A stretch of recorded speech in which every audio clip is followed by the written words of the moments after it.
Warning, the Stone Age Gamer includes a lot of bad language.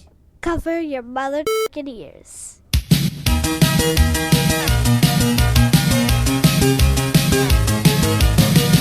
Good evening and welcome to the Stone Age Gamer podcast. It is trivia time once again, our quarterly special trivia contest episode where three contestants battle it out for video game trivia supremacy. I am your host, Chris Randazzo, and this time we're pitting Dan, our resident trivia man, against a pair of writers from Nintendo Force magazine. How will they fare? We're about to find out because the Stone Age Gamer podcast starts now.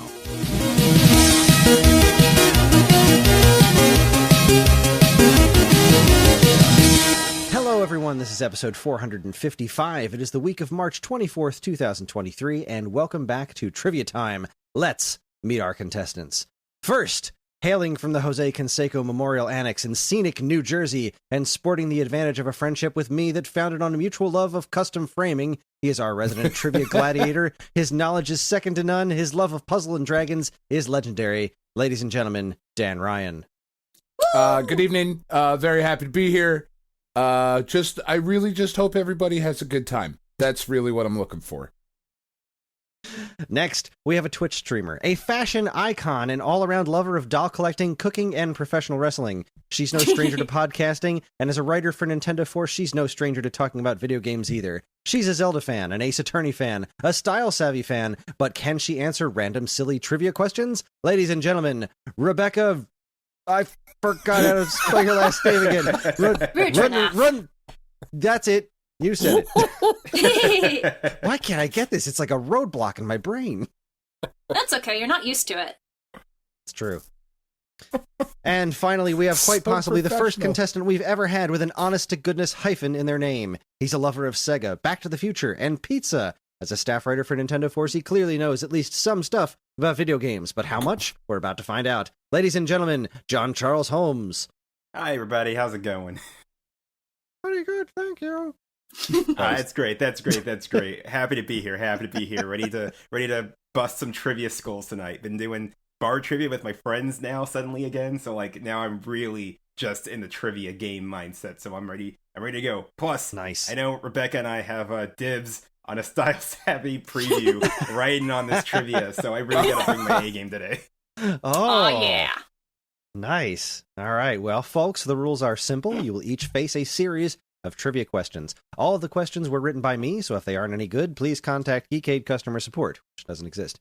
Each correct answer will be worth 1 point unless stated otherwise. In certain rounds, once a player has made their guess, the others will have the opportunity to steal. Those rounds will be specified at the appropriate time. Between each regular round, there will be a bonus round where extra points can be earned, and that's pretty much it. Are we all ready?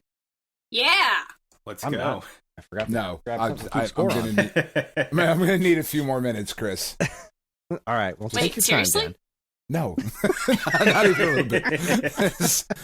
Maybe? I don't know. Do I? Now I'm intimidated because, do I have to write the style savvy thing if I win? Maybe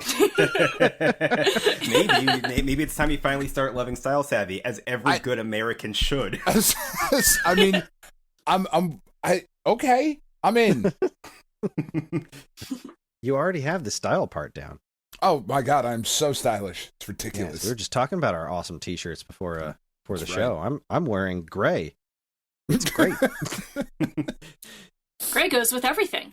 It does. All right, let's get started with round number 1. Round 1 is what I'm calling Subtitles of Doom.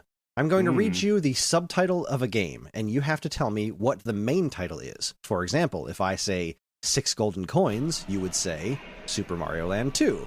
We understand? Yep. Got it. So the number is included in the title, yes? That is correct. The number is included in the title. All right. Wait. How do we buzz in? I think my buzzer didn't show up in the mail. So what do I do instead? Everybody. So we used to try buzzing in when we did this trivia stuff long ago, but thanks to internet lag, that became a mess. So I will be reading everybody their own individual questions. Now, since these are not multiple choice, if the person that I'm reading the question to cannot answer, it can be stolen, and whoever says they want to steal it first, that's the person who gets first dibs on stealing and getting the correct answer. Cool. All right, so it just has to be a matter of speed. For the steal, yes. For the other, it's your question. You have as long as you need to answer the question when it's your turn. But if you give up, that's when somebody can steal. All right, let's do this. All right. First up will be Rebecca. And your first question, the subtitle is, for this NES game, Top Secret Episode. Oh, Golgo 13. Wow. Nice. Oh, right on the money. Nailed it straight away. All right. Next up, John Charles. This is a Nintendo DS game. More training in minutes a day. Brain Age 2. Yes. Nailed it. Wow, this is going quick. All right. Dan, this is an NES game. The Sacred Stones. The Sacred Stones. Fire Emblem. No. That's a Game Boy game. Fuck. I already said it. Sorry. All right. Does anybody want to try and steal this one? Going once. Going twice. Sold. No, this was Double Dragon 3. Yeah. I knew it was Double Dragon, but I didn't know which one. Well, the second one's The Revenge. Love that subtitle. All right, Rebecca, you're up next. This is a Sega Saturn game, Darkstalkers Revenge. Night Warriors? Nailed it. Ooh, very nice. All right. With Man, I'm going to lose bad this week, I feel. This is not going well. You guys are on the ball. Well, I'm a bit of a ringer because I used to work at a retro game store, so I had to look at these titles like every day. Dan I just did know too. because one of my best friends is a big Darkstalkers fan. All right, John Charles, you're up next. Okay. This is a Nintendo GameCube game, Eternal Wings and the Lost Ocean. That is the first Baden Kaitos. That is correct. Ooh. Nailed it. All right, Dan, time to get back in the game. No. This is I'm feeling very intimidated. Good, you should be. I know, really. This is a Game Gear game, A Legend of Golden Axe. A Game Gear game, A Legend of Golden Axe? Yes. Oh, Not the legend, just A Legend of Golden. What is that called? Axe Battler? Nailed it. Yeah. That is correct. Axe Battler. Back It's to one you, of the few Rebecca. Game Gear games I've played. Everybody gets one. Everybody's played one Game Gear game. That's just the way it works. Why is that the one that I've played? I don't know.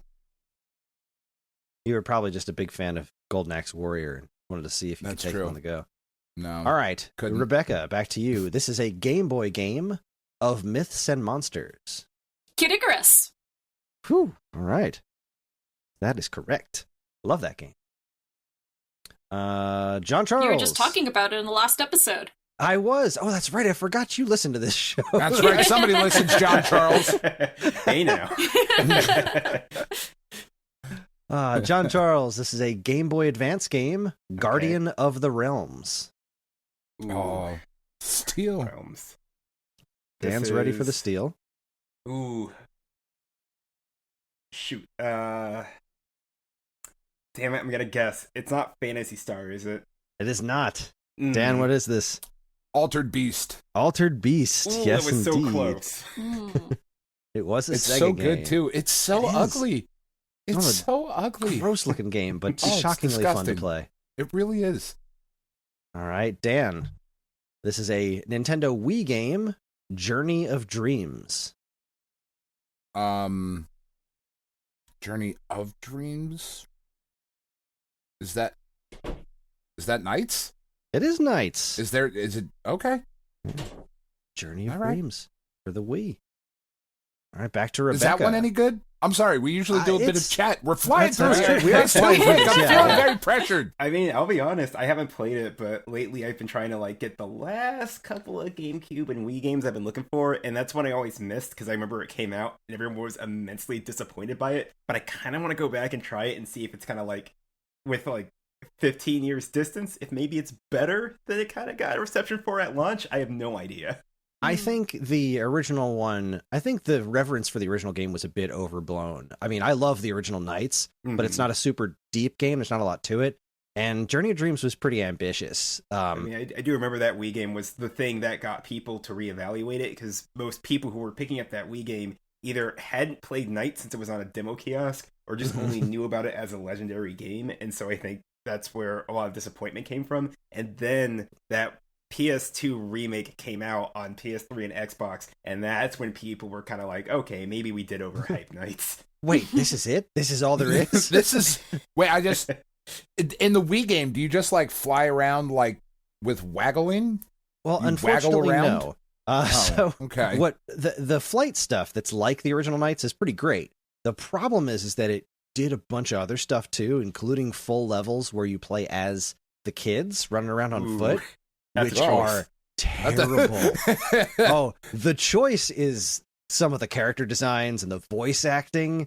They it's rough. When it works, it works. Like at least the first stage is wonderful. The first stage was just like, it's new Knights and it looks wonderful. And then like the deeper I got into the game, like I finished it once and I probably never will again. But it is not pretty.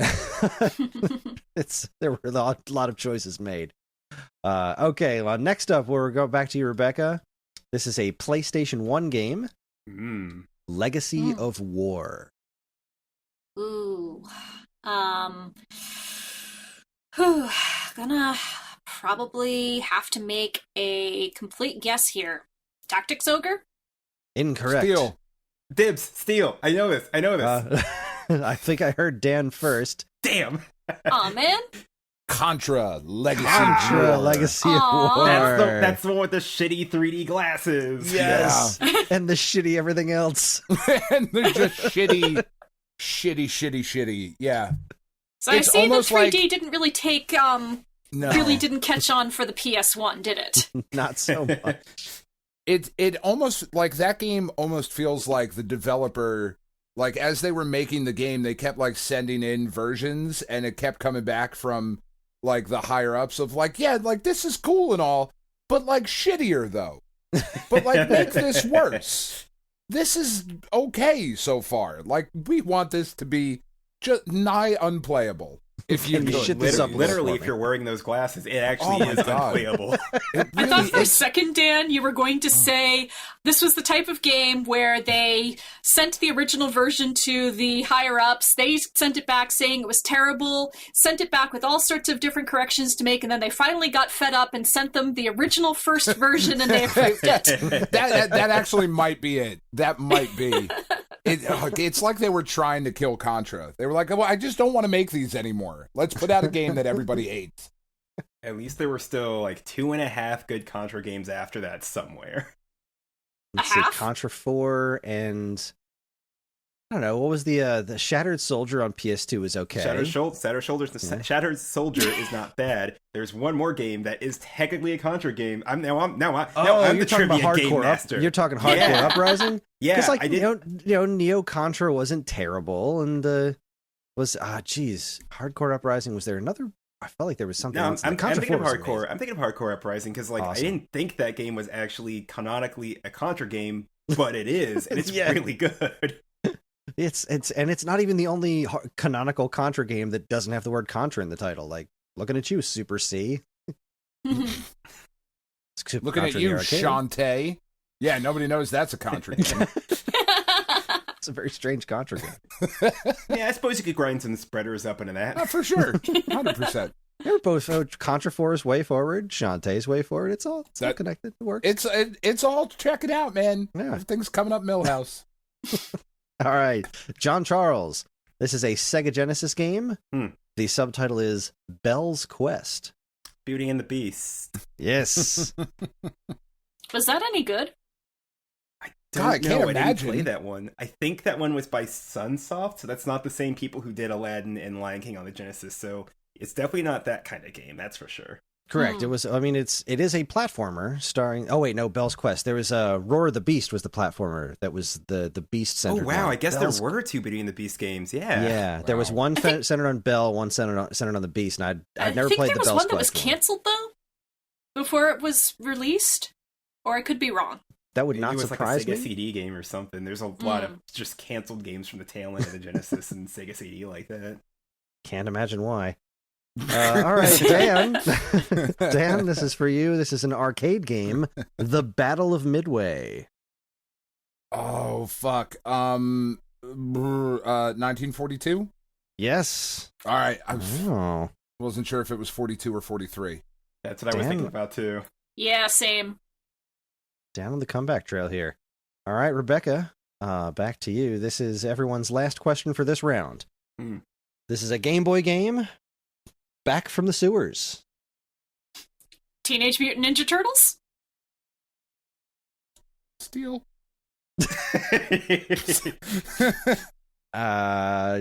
You're close, but I gotta say no. Dan with the steal? Teenage Mutant Ninja Turtles 2. Back from the 2. Sewers. That's the one. Oh, Hence the back. darn it. Sorry. Sorry. I tried. I gave you a It's pause. okay. It's okay. I was never really into turtles as a kid in the first place. Oh, off the I mean, same here, because my one memory of it as a kid was Oh, going to, Chris. I think my mom's gym, and they had a kids' corner with videotapes, and one kid was trying to play Ninja Turtles and kicked me in the face. So that was Oh my most God. of my memories of Turtles for like most of my childhood. Wow. Ouch. Literally. All right. I got better. Thank goodness. John Charles, you're last for the round. This is an Xbox game, The Ooh, Sith Lords. He did this on purpose. This is. Let me think. I believe in you. The Sith Lords. It seems too easy, but I'm going to take it. This is Knights of the Old Republic 2. That's correct. Okay, Ooh. thank God, because I was trying to think, because I was like, well, there's so many Star Wars games from that period, but especially in the Xbox, most of them are about the Clone Wars. There's not a whole lot of Sith stuff going on in there, so I had to really kind of think about that for a second, but pulled it Well out in the done. end. I got it. Well done. I All right, remember Dan? being so hyped for that game and playing through it, and I remember none of it. Absolutely, I know that I've finished it. I am sure if I pulled out my Xbox, the save file is still in there somewhere. God, I have no idea what that game is about. First one, masterpiece. Loved every second of it. That one, ugh. It's a gaping hole in my video game history because I am a Star Wars whore, but I don't love Star Wars video games for some reason. They're not good. There's a couple good ones. I mean, Like, the overall, in the pantheon of Star Wars games, they're like, I think mean, it's like, I mean, you got like the Starfighter games on GameCube are fine, and then the first two Star Wars Battlefronts are good. The recent Jedi game is good. The recent Starfighter game is really good. The VR one, that one's really good. The arcade game, I guess. Yeah, I like that Sega arcade game a lot. I loved Rogue Squadron and Rogue Squadron 2. I didn't like Rogue Squadron 3. I liked X-Wing on PC back in the day, but like the old NES and Super NES, like Super Star Wars and stuff, I just don't like them. I wish I did. I felt like I should have, but If you like the Rogue Squadron games, you really got to play the. I'm blanking on what it's called. The one it's on PS4 and Xbox, and you can play it in VR. It's a Starfighter game. What's that one? I think Wasn't it's it just called Starfighter. Starfighter? Yeah, I think it's just called. No. It's I'm gonna look at my phone. The forbidden thing you're not supposed to do in trivia. What's this thing? I'm gonna figure this out. Hold on. I have played a grand total of 2 Star Wars video games, and one of them was Star Wars Connect. Oh God. Oh, good God. Squadrons. It was called Star Wars Squadrons. There that you go. game is actually very, very good. How is it without VR, or does it not exist without VR? It's still good without VR. It's great with VR. I mean, I played it, and the first thing I did was I turned around my X-Wing to see if there was an R2 unit behind me, and there absolutely was. Nice. But it's Nice. basically just Star Wars Star Fox. It's very good. That sounds awesome. I should give that a try. I don't have VR. My eyeballs don't handle VR all that well. But yeah, I am a Star Wars whore, so I would very much. I love Star Fox. I would very much like to try that. Star Wars Squadrons. I'll add that to the list. I think you just like shit with the name Star in it. You like Star Trek. You like Star Fox. Star Wars. Yep, Star checks Lord. out. Sing Star. Yeah. Sing Star. Star Ocean. I've Star. never played a Star Ocean game. Sailor That's Star not good. Fighter, Sailor Star Healer, Sailor Star Maker. Okay. All right, Dan. Last one. Last question. Star Sega Twinkle Precure. Twinkle Star Sprites. Are you making these up at this point? 'Cause No, Twinkle Star Sprites rules. I've never heard of that one. All right. Sega Genesis game, Underwater Agent. Oh, fuck. Hmm.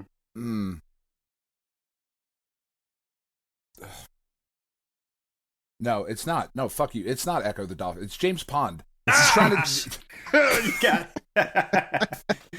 Why do I know this? Because James Pond is great. I was really hoping you were going to get tripped up and say Echo, because I was like, yes, it almost came flying right out because as you well know, as a super fan and listener of the show, JC, Echo and I have at best you would describe it as tenuous relationship. Everyone has a tenuous relationship with Echo. Like, everyone does. It's the worst piece of shit game ever made.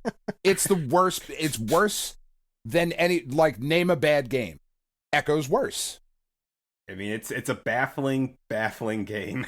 It's very strange. It's not as bad as you think it is. Oh my god, it's so much worse than you think it is. It is balderdash nonsense. It's like a whole game of just the underwater stage from Turtles on the NES, basically. Oh god, it's the worst thing ever. Oh my gosh. Just the thought of that. I've only heard of how terrible that is, and I just shuddered. It's a time-traveling dolphin with great, weird Genesis music. It's awesome. No. All right, well, at the end of the first round, we had quite a turnaround there. Well, the current standings are Rebecca with 3 points, John Charles with 4 points, and Dan leaping ahead with 7 points. Jesus. Way to turn that around. I really want to write this style savvy thing. I got nervous and I got to buckle down. I stopped drinking. I'm getting all Style serious savvy now. will turn your life around.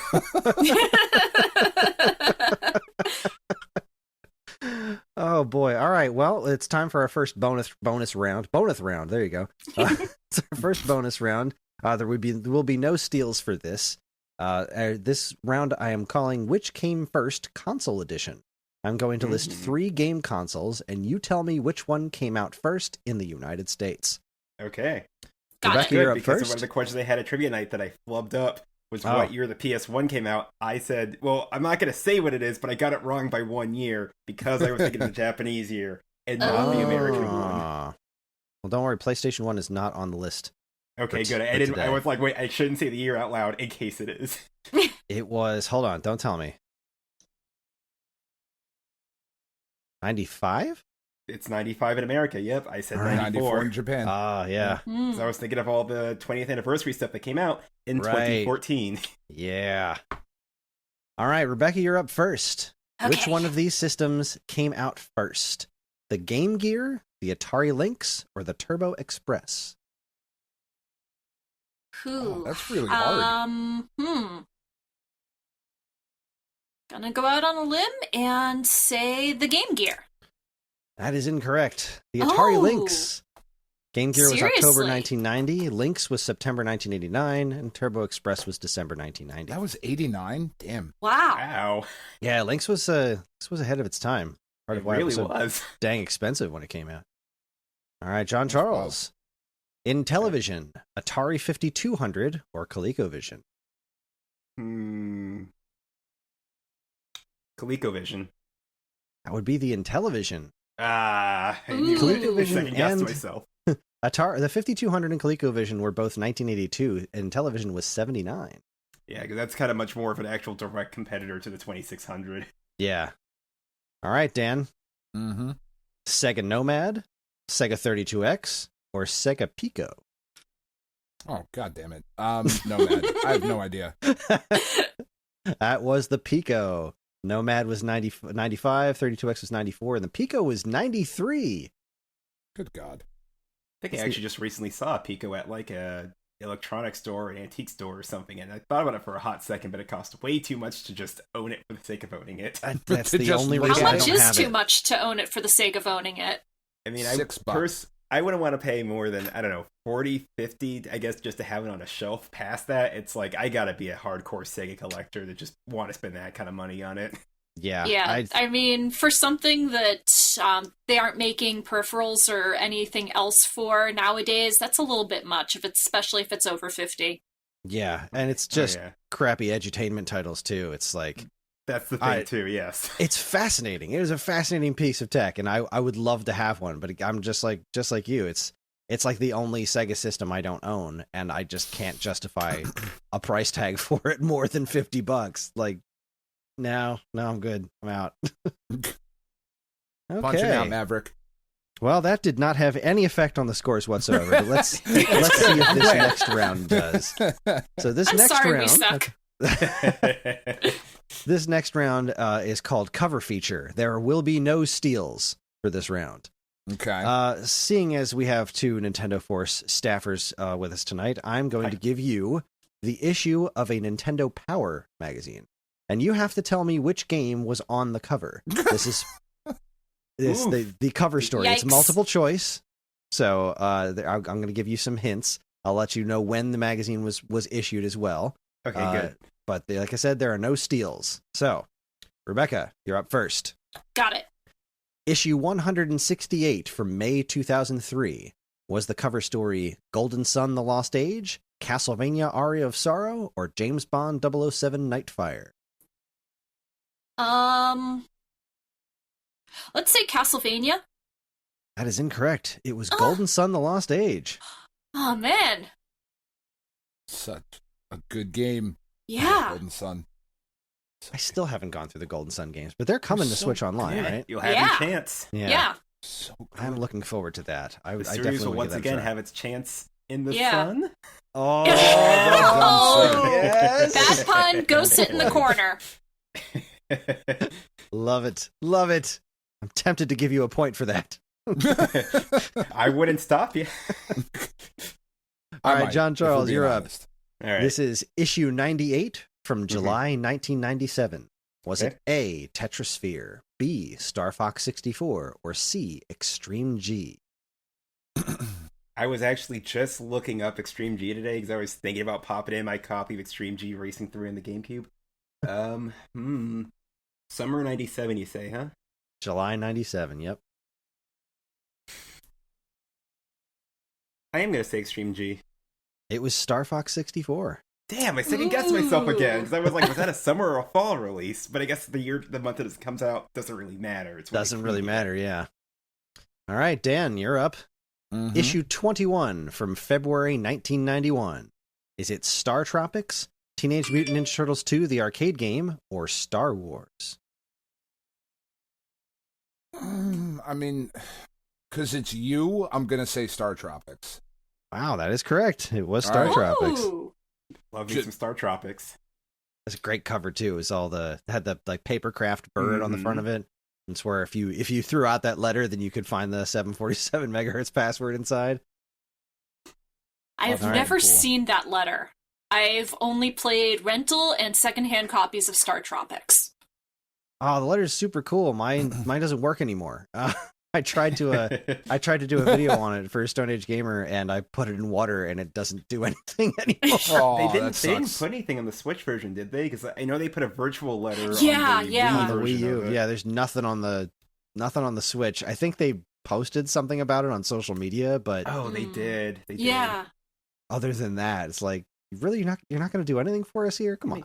I think at least what they did for the Wii U, where you could just like literally pull up the manual on a web push browser, the little button, and the little thing there. goes in the bucket, which is super cute. I thought that was great. Yeah, they should. Did they ever do a strategy guide for Star Tropics like they did for Final Fantasy and what was the other? Oh, Earthbound. I'm sure they did. They didn't make an official strategy guide because this issue of Nintendo Power was basically an official strategy guide. It's got maps and the whole 9 yards that ran through it. Isn't there like a Prima guide though, or was that not? I don't think Prima was doing guides back in the. Were they not? Oh, yeah, this was like way back when Nintendo Power was doing their own guides. Yeah. And even before they started doing breaking off and doing them as non-numbered issues, because like at this point there was like a Mario 3 issue, a Final Fantasy issue, and they were numbered issues, but they were literally just strategy guides. And then they eventually broke off to start doing things like the Game Atlas and the Mario Mania guide and all that kind of jazz as published by Nintendo Power, but as their own separate entities. They're super awesome. I wish I had them, but they're all expensive. Oh man, I had the Super Mario Brothers 3 one, and I lent it to my mom's friend's son, and I got it back from him, and he drew all over Mario on the front cover. Oh no! What a dick! Ouch. We had it at my old job. We had a whole box of Nintendo Powers in the back of the store. So when it was slow, I would just thumb through them all the time, especially in the summer. I always meant to buy them, but I just didn't know if I felt like spending my paycheck, like 1 week's paycheck, on just every issue of Nintendo Power that was just sitting in the back. I should have. You definitely should have. I went for it. I collected and successfully collected a complete run of Nintendo Powers, like maybe about 2 years before they started skyrocketing in value.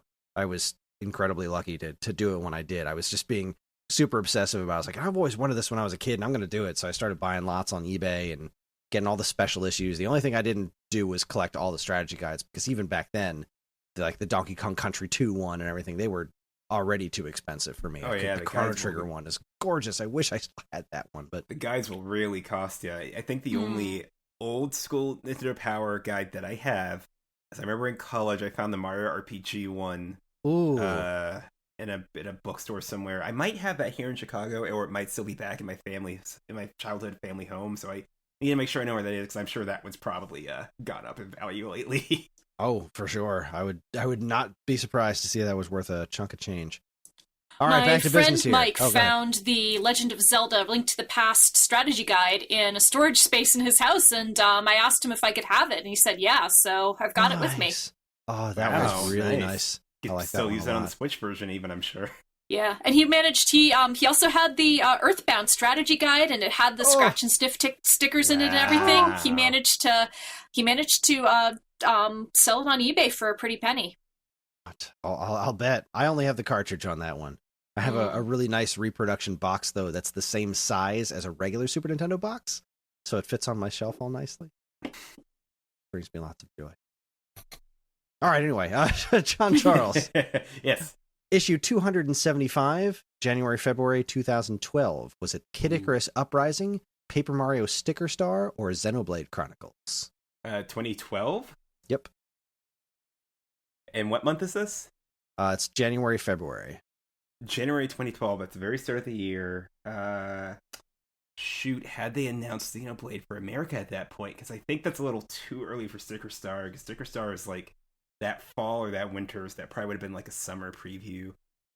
Well, I'm gonna give you all a hint going forward. All the games that I'm telling you are at least mentioned in the issues that they're written down here for. I'm gonna say Xenoblade. It was Kid Icarus Uprising. Really? I thought.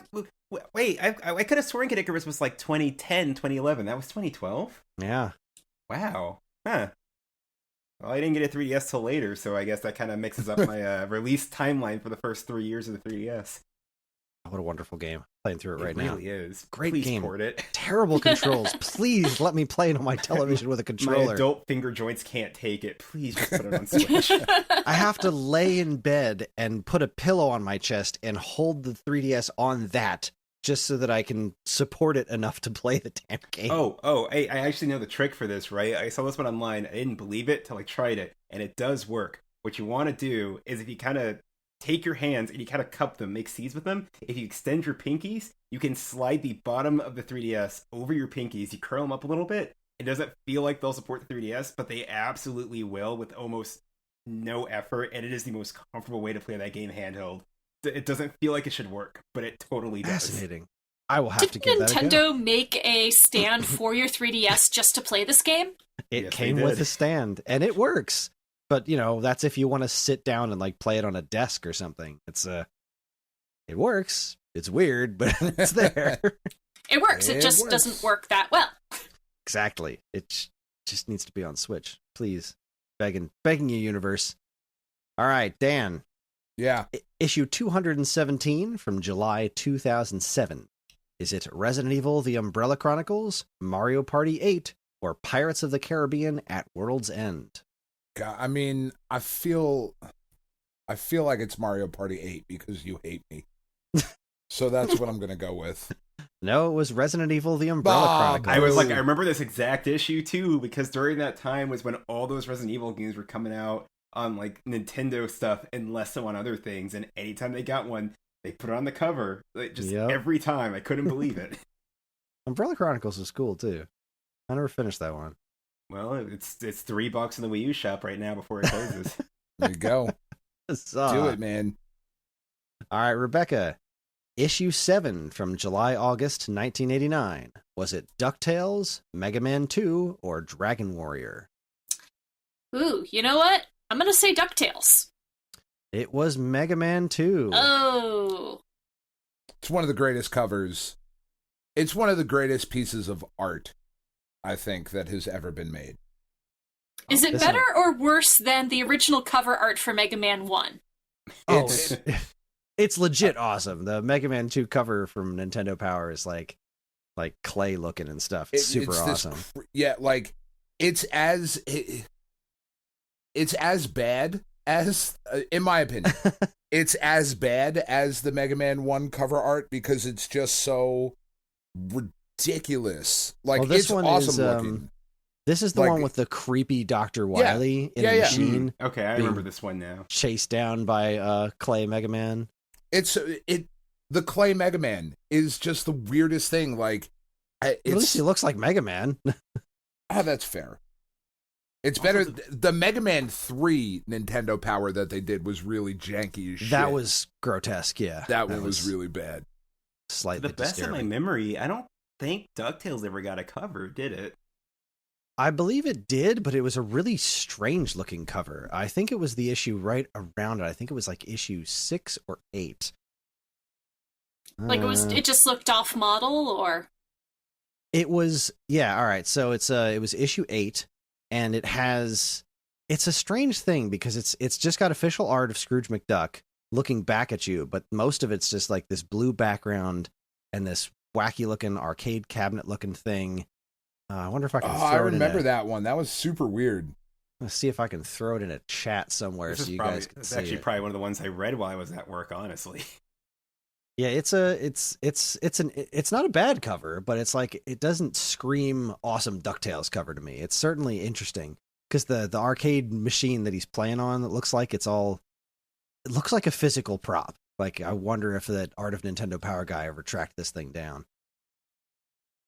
Anyways, all right. Next up, where were we? John Charles, issue 87, August 1996. Are we talking Super Mario 64, Kirby Superstar, or Tetris Attack? 96, August 96. I am going to say that one's Mario 64. This was Tetris Attack. ooh, I feel like I made this round too hard. This is really tough, man. Like, out of context. Yeah. I was trying to play, like, if Echo the Dolphin is the worst game ever made, like, Mario Party is slightly above it. Oh. Because at least you can suffer with your friends in that game. So that's where I thought you were going with me, but apparently not. All right, Dan. but is it better to suffer mental wounds or physical wounds? Ah. Yes? That's true. Echo gets the edge on that one. At least Echo will not drill a hole into your palm. It will not leave physical scars, only emotional. All right, Dan, issue 255 from June 2010. Was it Metroid Other M, Super Mario Galaxy 2, or NBA Jam? 2010? All like I said before, all the games mentioned are in this issue. What are my choices? Which one got the cover story? Metroid Other M, Super Mario Galaxy 2, or NBA Jam?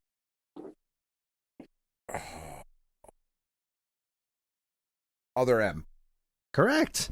Ooh. Nice. Hey, we got one. They got one. All right, Rebecca. I feel like Galaxy got a different issues cover. Galaxy. Yeah, I think it did. I think Galaxy 2 is like the following issue or something. This had a preview of Galaxy 2 in it. Yeah, and then like okay. All right, Rebecca, let's keep this train going. Let's see if you can keep up the score train here. Issue 233, October 2008. Keep the streak alive. Are we talking Mega Man 9, Wii Music, or Wario Land Shake It? Wario Land Shake It. You are correct. Yeah, I can also see this cover in my mind's eye as well. I remember this cover. Yeah.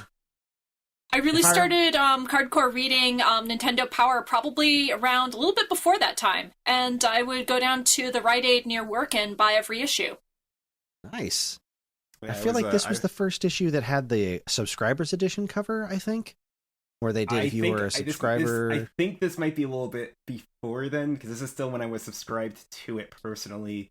Because I used to pick them up in the store myself in the same way from like 2004 to about... actually, the first issue I got in the mail was the last one with the classic logo. Then they switched to the new style. Like, the second issue I got in the mail was the Twilight Princess one. I'm not going to say anything unless that's an answer. I got the first one that was the one with the new logo and the new, like, cover styles. And so, like, I don't think that subscriber issue thing started happening until a little bit closer to the 3DS when they changed the format of the magazine again. And they changed, like, well, I guess that changed distributors by that point or whatever. But that 2008, I'm pretty sure, was still in the first reboot of the magazine. Yeah, it has the smaller Nintendo and the big Power underneath. It's a solid black. Trying to see if there's a... I'm looking on the online. I don't want to walk across the room to pull my issue, but either way, it's an awesome cover. Yeah. Love Wario Land Shake It. I just All right, picked John up that game. Charles. Pretty John sure it was the last time I was ever going to see it on a shelf, so I said, you know what? Not going to let it get away from me. Good plan. It's a gorgeous game. I'd love to see that one. I would love to see more Wario in that style. I'd love to see more anything in that style from Nintendo, because love me some hand-drawn animation games. Hey, fill your craving for the time being with Pizza Tower. It's the next best thing. My kids are fucking I've been hearing so much good stuff about that. That's not really on good. anything yet, right? It's only on Steam or whatever. It's just on PC. I'd be surprised if it ever got a Switch port, because it's one of those, like, just one guy kind of games, so, like, maybe it might, but we'll see. We'll see. Hey, Vampire Survivors made it to Xbox, so that blew up, and that was a small team, so I don't know. I keep hearing about it, Club. too. Yeah. Cave Story. My kids are fucking obsessed with Pizza Tower. We had to go to, and my kids don't listen to this podcast currently, so I can say this now, and if, like, they ever listen to it in the future, I apologize, girls. But we had to go to a thoroughly average pizza restaurant, like 15 minutes away from my house. And we're in New Jersey. Where are you guys, if you don't mind, like, giving up your location? I'm in Chicago. Okay, so Chicago pizza, completely different. Wonderful, but not what we're talking about. I'm a little closer to Boston. Okay, so you're a little closer to, like, East Coast style pizza. In New Jersey, like, fuck what people say, and I'm, like, for real, New Jersey pizza is better than anywhere else. It's better than New York. It's better than Connecticut. Better than Philly. Jersey pizza, Jersey bagels. Fuck Jersey versus everybody. Anyway, so we have just incredible pizza. Like, at the drop of, like, we're lousy with pizza restaurants. You're fucking tripping over dudes throwing pies in the air when you just walk to the fucking store. It's insanity. So we had to go to this one place, though, because it's called Pizza Tower. And my daughter, like, saw kids on the internets were talking about, they were like, oh my God, there's a Pizza Tower in New Jersey. Somebody has to go and tell us how it is. And my daughter looked it up, and it's like 15 minutes from the house. So I'm a good dad. Like, fuck it. Let's go to Pizza Tower. We're going to get this pizza. And it tasted like, if you like Papa John's, this shit, it's right up your alley, man. Like, this was what you wanted. And for what it is, it's fine, but it's not. Like, oh man, I was so disappointed. And they were like, oh, this is really good. We should go here more often. It's like, the fuck we will. It will come with age. It'll come with age, because Papa John, I hope of so. all the fast food pizzas you can get, Papa John might be bottom of the barrel, because they're you gotta give me a drop the F-bomb about Papa John's here. The sauce is too fucking sweet. That pizza sucks. I can't stand Papa John's. No, let it fly, man. We lost Papa John's as a sponsor a long time ago. They were used good. To be big fans of the show. That's what we said. Chris and I were talking about. We were like, "Fuck Papa John." In personally, that guy's a dick. He's a total Darren. So, anyway, sorry. Pizza Tower. I heard it's good. It's very good. It's They're very really good. into the music and shit. Like, we listen to it if I drive them to school in the morning or, like, pick them up. They're like, can we put on the Pizza Tower boss music for False Pepito? Well, you, Like, you gotta put on the, sure. you gotta put on the like the running out of the tower music if you guys are late to school. So that's how you know you're late is when you put that song on. Yeah. I usually put on Final Countdown if we're running late because that makes me laugh. Oh, Because yeah. I'm old. So I'm like, haha, 70s. Anyway. They still play that at like the last 5 or so minutes of Bruins games. That's awesome. It was legit the song that was playing when my girls were cut out of my wife. Delivered seems the wrong word when it's a C-section. But like I walk into the operating room and like the doctor's like, all right, scrubbing up, like look, doing I'm doing the hand motions like you can see, but like holding the gloves up and like, all right, I'm ready to go in. And then it gets real quiet for a second, like nobody's saying anything, and then the radio in the background just do-do-do-do. Like, what? It's amazing. It was fate. It was so great. So they have a theme song. Yeah, they do. It was awesome. Anyway, All right, John sorry, Chris, that Charles. was total. That's okay. My bad. It's Wario talk. All right, John Charles, issue 23, April 1991. Is it Monopoly, Power Blade, or Battletoads? There's no way they'd put Monopoly on the cover of Nintendo Power. Would they? Would they? I gotta go with Battletoads on this. This was Power Blade. Yes. Ooh. Dang. At least You were- it wasn't Monopoly. Yeah, and I you were like right. Monopoly. I like Monopoly. Power Blade's All right. so good. Where's my Dan. HD remake of that? Yeah. Issue 56, January 1994. Is it Mega Man X, Bubsy 2, or Tetris 2? Oh, Bubsy 2. Son of a bitch, it's Mega Man X. Is it? Oh, well, Yeah, Bubsy, remember as how- far as I know, did not make a cover of Nintendo Power. Man, remember when Bubsy 2 had a licensed tie-in with Nerf? With Nerf, yeah. Oh, God.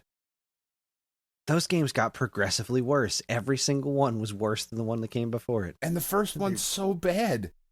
I'll stand up for the first Bubsy game. I think it's better than people give it credit for, but Bubsy 2 is kind of a piece of shit. It's not good. Yeah, I genuinely enjoy aspects of the first Bubsy game. I stand up for that one. I think it's fine. It's got a lot of bad decisions in it, but it's fine. Got Bubsy good 2, music. it's got great music. I love that game's soundtrack. Bubsy 2 has none of that. Bubsy 2 has terrible music. Bubsy It's one on of the most, Jaguar like, has it's even like- worse music. Bubsy 2 is just one of the most schizophrenic games I've ever played because you just keep going through doors and the level will change, and every 40 seconds the music just record scratches and changes. The game God. is not content with being one thing for more than half a minute at a time. It is a baffling game. It hurts to play that game. The newest one from Choice Provisions is not bad. It's still somehow really subpar for Choice Provisions runner games though. Well, because it's Bubsy. It can't help but drag you down a couple of points. It's a bummer. All right, Rebecca, back to you. This last one of the round. Okay. Issue 102, November 1997. Is it Clay Fighter 63 1/3, NFL Quarterback Club 98, or Diddy Kong Racing? Man, I think I know that one. I don't know if Nintendo ever really did a whole bunch of sports games on their front covers, so I think I'm going to go for Diddy Kong Racing. It was in fact NFL Quarterback Club 98. What? Oh, In- man. I would've in, said in Clay those Fighter. days, in those Damn. days, they do sports games because that's when sports games were actually games, so people gave a shit about them. You They had a whole have a good sports point. section in those old issues. There was the what do they call it? It wasn't Sports Center, but it was they did a whole N64 sports thing. They were Oh yeah. they were really damn proud of those sports games, and they weren't PlayStation.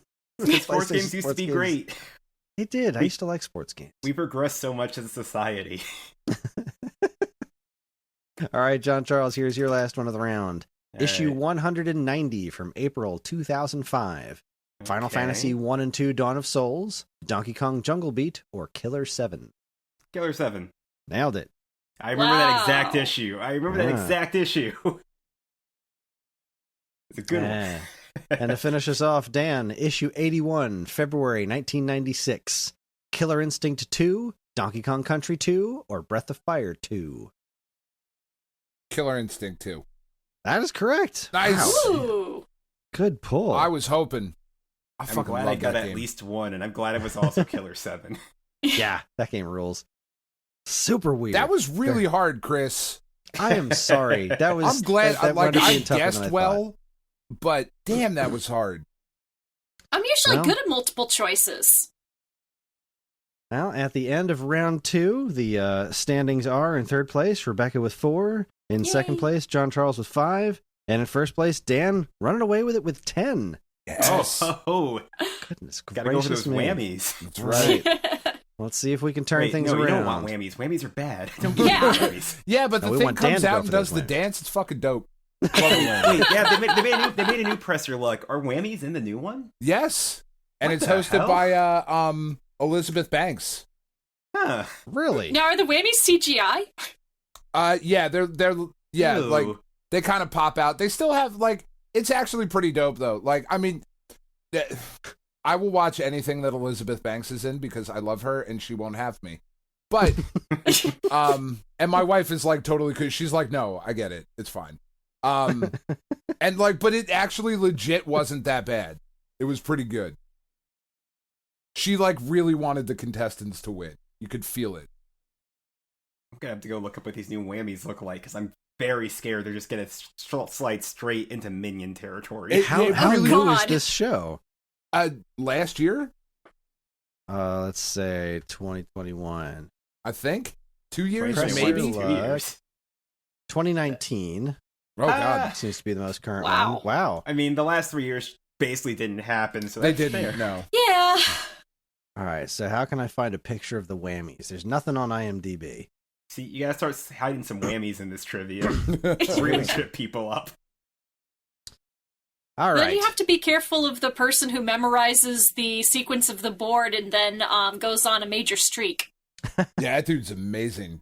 I That was still so need to watch cool. that documentary. Oh, it's so good. Anyway, Well, let's just it's talk time about for- Press Your Luck from now on, Chris. It's time for bonus round number 2. This is true or false. So you got a 50-50 shot of getting this one right. Obviously, there's no steals. And this is true or false Metroid edition. Going to ask you Metroid Good boy. questions. Let me know if they're true or false. Rebecca, true or false? The Hunter Metroid first appeared in Metroid Prime Hunters. False. Correct. John Charles.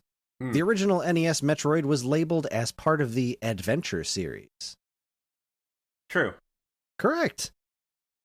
Dan. Mm-hmm. Des Giga is one of the monsters featured on the cover of Metroid Fusion. False. Correct. Well, all right. There's all no. three Are of there you. monsters on that?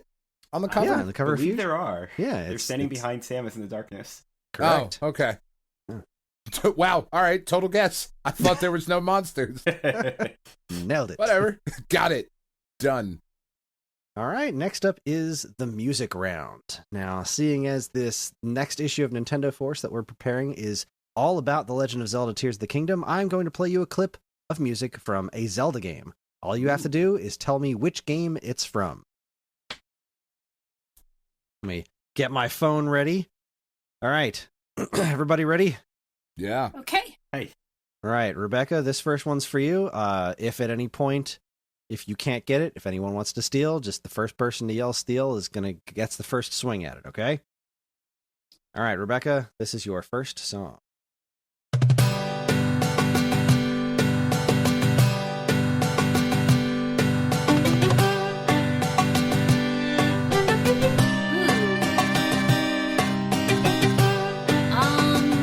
I'm just gonna make a complete guess and say Wind Waker. Seal. Incorrect, John Charles. Link Between Worlds. That is correct. Oh, Link Between I'm having- Worlds. I'm having flashbacks to the name that tune at MagFest a few years ago, and I didn't get picked in from the audience, and I'm hearing the songs the first half a second. I'm like, I know it. Why can't they get it? So like, and you're I'm like, excited. Now. I'm and getting you're in the hyped. audience, and your hand just like shooting up into the air, and you're hoping that they'll pick you. This is my comeback round. I swear it. Fantastic.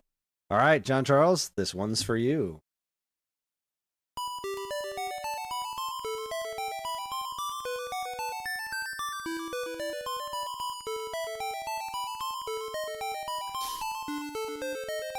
All right.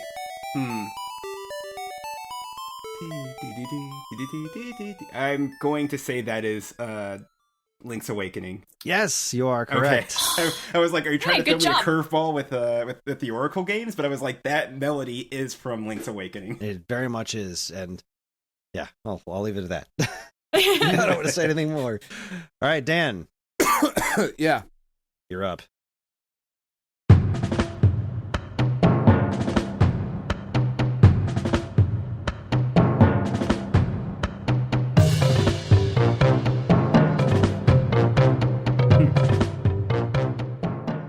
Oh God, I have no idea. Steel? Do you need a Steel? few more seconds of it? No, I don't. I'm just going to guess something. You could play the next 3 hours of it. I don't think I'm going to get it. Majora's Mask. No, sir. I believe John Charles was the first to say steel. Twilight Princess. That is correct. Well, That is Twilight okay. Princess. Right. We've got some comeback trail here going here. Okay, Rebecca's Music up is my next. forte, no pun intended. Pun very intended. I love it. You got me. I intended the pun. You got me. Bad pun. Sit in the corner. I already am sitting in the corner. Now where do I go? Okay, let's see. That was there. Okay, Rebecca, your turn.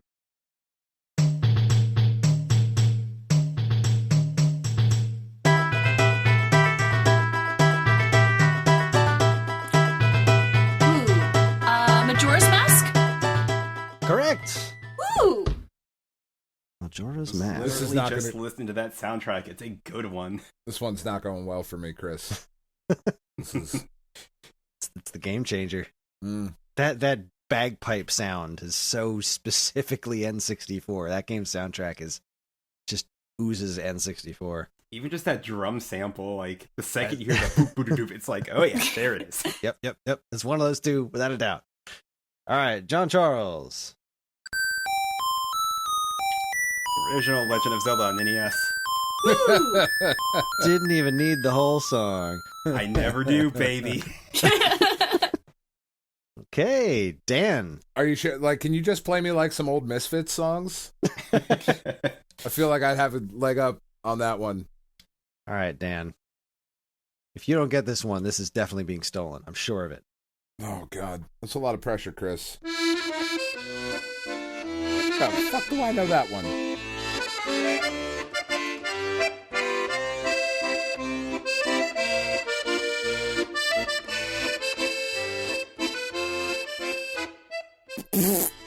Steel. Steel? Rebecca got it first. Rebecca got Hold it on, first. let me No, guess one let's- first let's- though. let's- All right. Spirit Tracks. No, sir. Rebecca. Breath of the Wild. Breath of the Wild, Cass's Oh. theme. I didn't like that game though. Why are you I giving know, me but I games knew you don't played like? it. Well, yeah, but can we do wrestler themes? Hey, I wouldn't mind that. That's what I'm saying. Like I know, like I heard earlier, you like wrestling. I'd be like, I don't know. I feel like I do all right in that. I want to get into wrestling, but I don't know where to start. Oh, just watch AEW. You'll be fine. Yeah. All right. I'll get around to doing that at some point because I really would like that. I'm already a fan of that Danhausen. I love that Danhausen. Oh, Oh so my he gosh. just got hurt though. He's fucking- great. I know tore he like just broke tore his arm pec. or whatever. Yeah, he tore his pectoral muscle. He'd be out for like 6 months. Sucks. Yeah, poor very guy. nice, very painful. Yes, but this honestly, I hope as for the a- best. as a little sidebar, this week, Wednesday on Dynamite, Kenny Omega will be wrestling El Hijo de Vikingo, who's a dude from I think AAA in Mexico. It's fucking nuts. The match should be like crazy athletic and nuts. It should be awesome. 5-star? What's that? Will it be a 5-star? Possible. I mean, on a Dynamite, I don't know if they'll go all out, but like they definitely could. They for sure could. Vikingo is fucking insane. And Kenny Omega is like the best wrestler on the planet. So Wait, one more quick wrestling question. We can get back to trivia. Sorry. Is there an actual like easy legal way to watch New Japan wrestling in America? Is that actually a thing? Yeah, Or are people like watch that from like a legal stream of some sort? Not Gonna oust you. I'm not the FBI. No, sure. New Japan World is $10 a month, and when you go to their if you do it through their website, there is an English version of their website. And like Nice. stuff is uploaded pretty quickly, and like G1 Climax stuff is going on, and all that's really, really good as well. New Japan's awesome.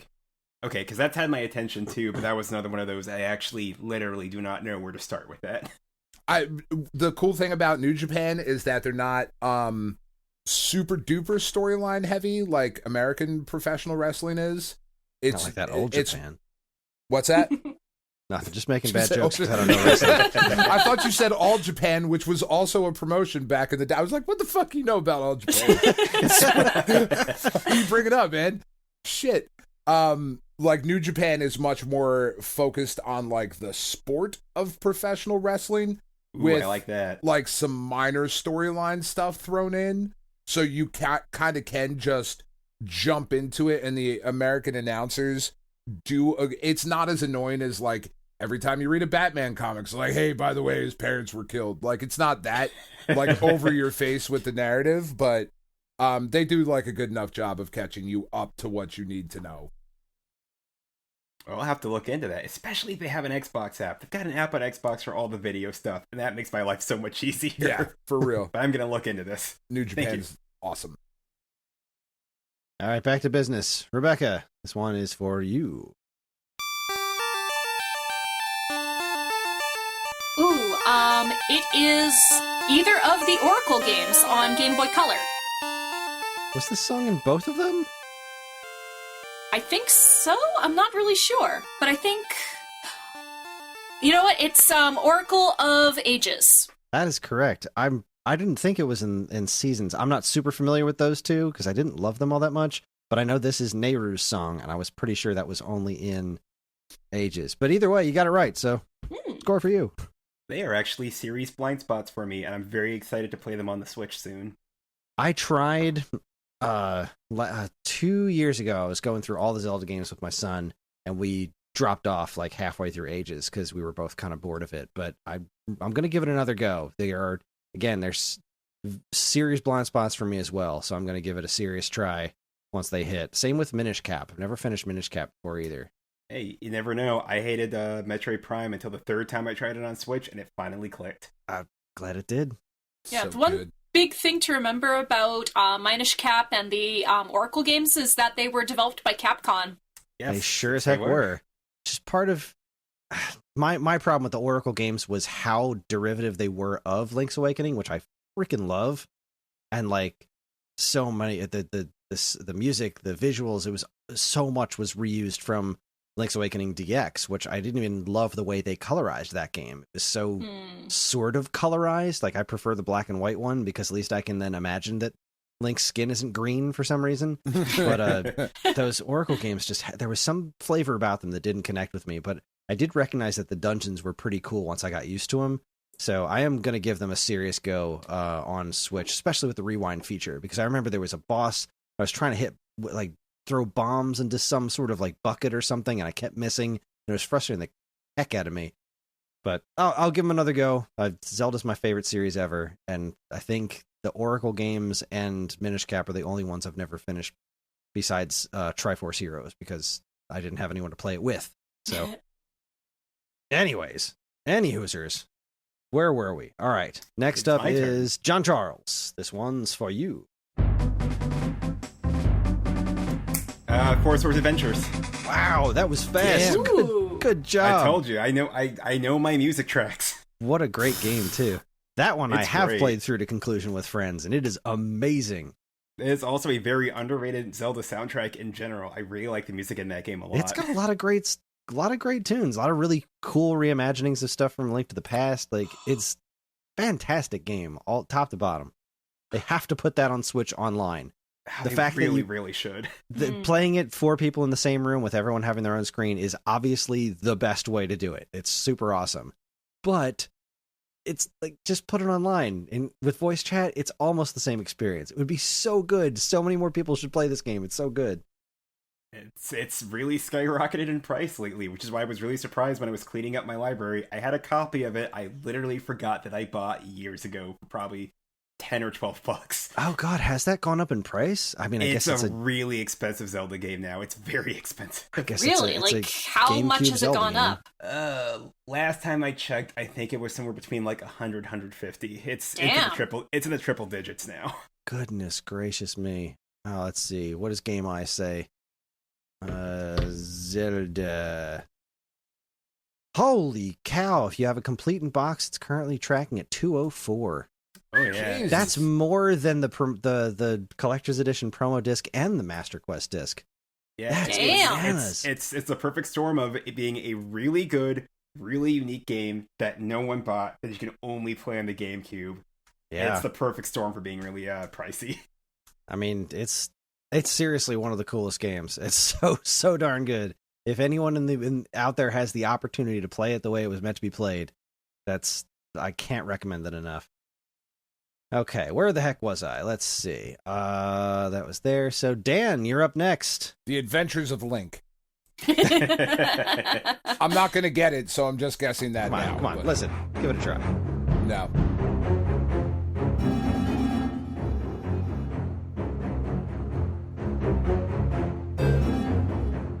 No, I don't fucking know. I don't. I really don't. The Ocarina of Time. No, sir. No. All right. Anybody Adventures of wanna Link. steal? Then was that also wrong? That was should have also just gone wrong. with that. Try for Link's bow training. That Stop sounds like. it. Does anybody want to steal? Can I go through them until I get it? I have an apprehensive steal, I think. I You got want to say nothing this to is the lose. Link's Awakening remake on Switch. That is correct, sir. God damn it. Ooh. That was my guess, because I was like, this is a new game, but they're using very specifically the Game Boy chipset. So what would it be? And it's like, well, for how clear the digital part is, it has to be a console game. And the only reason you'd use the Game Boy sound chip would be to evoke the memories of Link's Awakening. It can only That is be some one thing. Excellent deduction work right there. Don't am- call me Holmes for nothing. I'm very unhappy with how this is going now. I was having fun. All right, Rebecca. This is all you. Adventures of Link. God damn it. You were off by one, man. You couldn't have fucking given me that one, Chris. You couldn't have played them out of order for a second. What? God damn it. Sorry. That's why I was laughing so hard when you guessed that for the last one. Fuck you. I hate you so much. Such a Darren. You're such a Darren. All right, John Charles, this is for you. Oh. Wind Waker. Wait. Yeah, Wind Waker. There is technically a different version in Wind Waker HD, but this is the original Wind Waker one. Yeah, see, You I got had it. to stop for a second. I was trying to remember, is the music any different in HD? And I don't recall it sounding any different. Couple of songs were. That song in particular actually uses a different instrument. Really? I'll have to go back and check that one out. I actually think I have it on my phone. I could probably play it real quick. Let's see. Windfall. I feel like we're going to get into... Wind Waker HD. I got that one. That was mine. You hear, That it's was the it's like next a little song. different. It's like This is getting into Under Pressure Ice Ice Baby territory. Like, no. No, it's dum, dum, dum, dum, dum, dum. This one goes... dun-dun-dun-dun-dun-dun. They're completely different songs. Yeah, the instrument's a lot clearer. It's like that one, Windfall Island, Outside Island is re-recorded. It's like 2 or 3 songs on the soundtrack that are re-recorded, but for the most part, it's identical. Favorite game ever. Love that game. It is a very good game. Okay, let's see. Dan, Yeah. Yeah. you can do it. I believe in you, Dan. No. Link's bow Th- training. Think Final about answer. it. You can do it. No. Nope.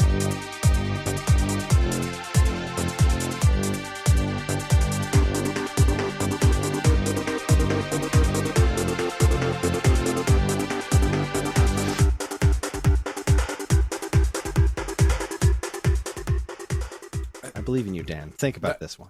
No, I have no clue. Steal? Of course he's going to steal. Steal? I mean, take a chance if you want. I'll give you. Take your chance. Did I already say it, Chris? No. You don't remember. You have not said it. I have not said it. What have I said? This one. But it was a game that we talked about on this show that I was very excited about and ultimately very happy about. Whoa, what the fuck? Yes. A game you were. I need help. I need all the help I could get. Skyward Sword. No, sir. Damn John Charles? Cadence of Hyrule. Cadence of Hyrule. Oh, fuck. No, that doesn't count. No, I'm taking the point. Fuck all this. I'm taking the point for Wind Waker HD. Because it doesn't matter. John Charles is pulled into the lead at this point. I am sure of it. I had to make up for the cover round. I completely botched the cover round. All right, you guys each have one left, and I'm fair warning, this is hard mode, okay? Oh, good. Okay. Better. This. All right, Rebecca, this is yours. Oh, this is the Legend of Zelda BS.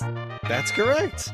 Woo! This is the BS Satellaview Zelda game. Good call. Well done. That was actually going to be my guess. I don't think I would have gotten the name right, but I was thinking that's got to be the Zelda Satellaview one. Yeah. Weird game. Yeah, I'm glad that you accept it, because it's like BS The Legend of Zelda or something like that. Yeah, I'm not even 100% sure what its actual title is because of the way it was released in segments and stuff like that. So any flavor of BS Zelda I was going to accept. You're fine. This whole thing is BS, Chris. All right, John Charles, this is your last one. All right.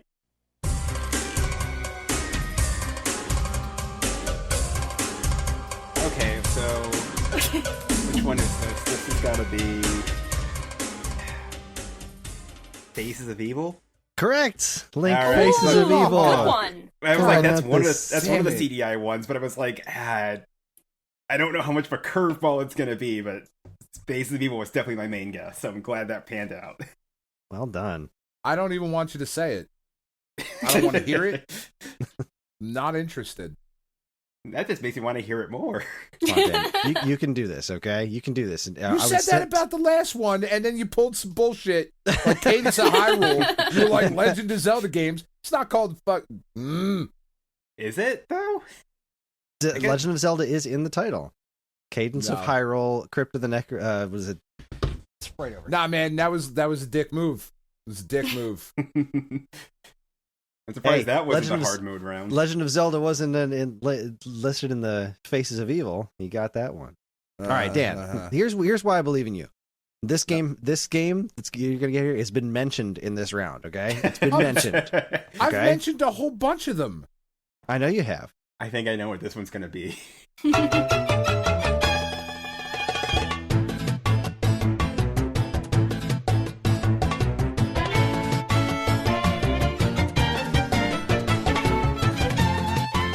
Still no.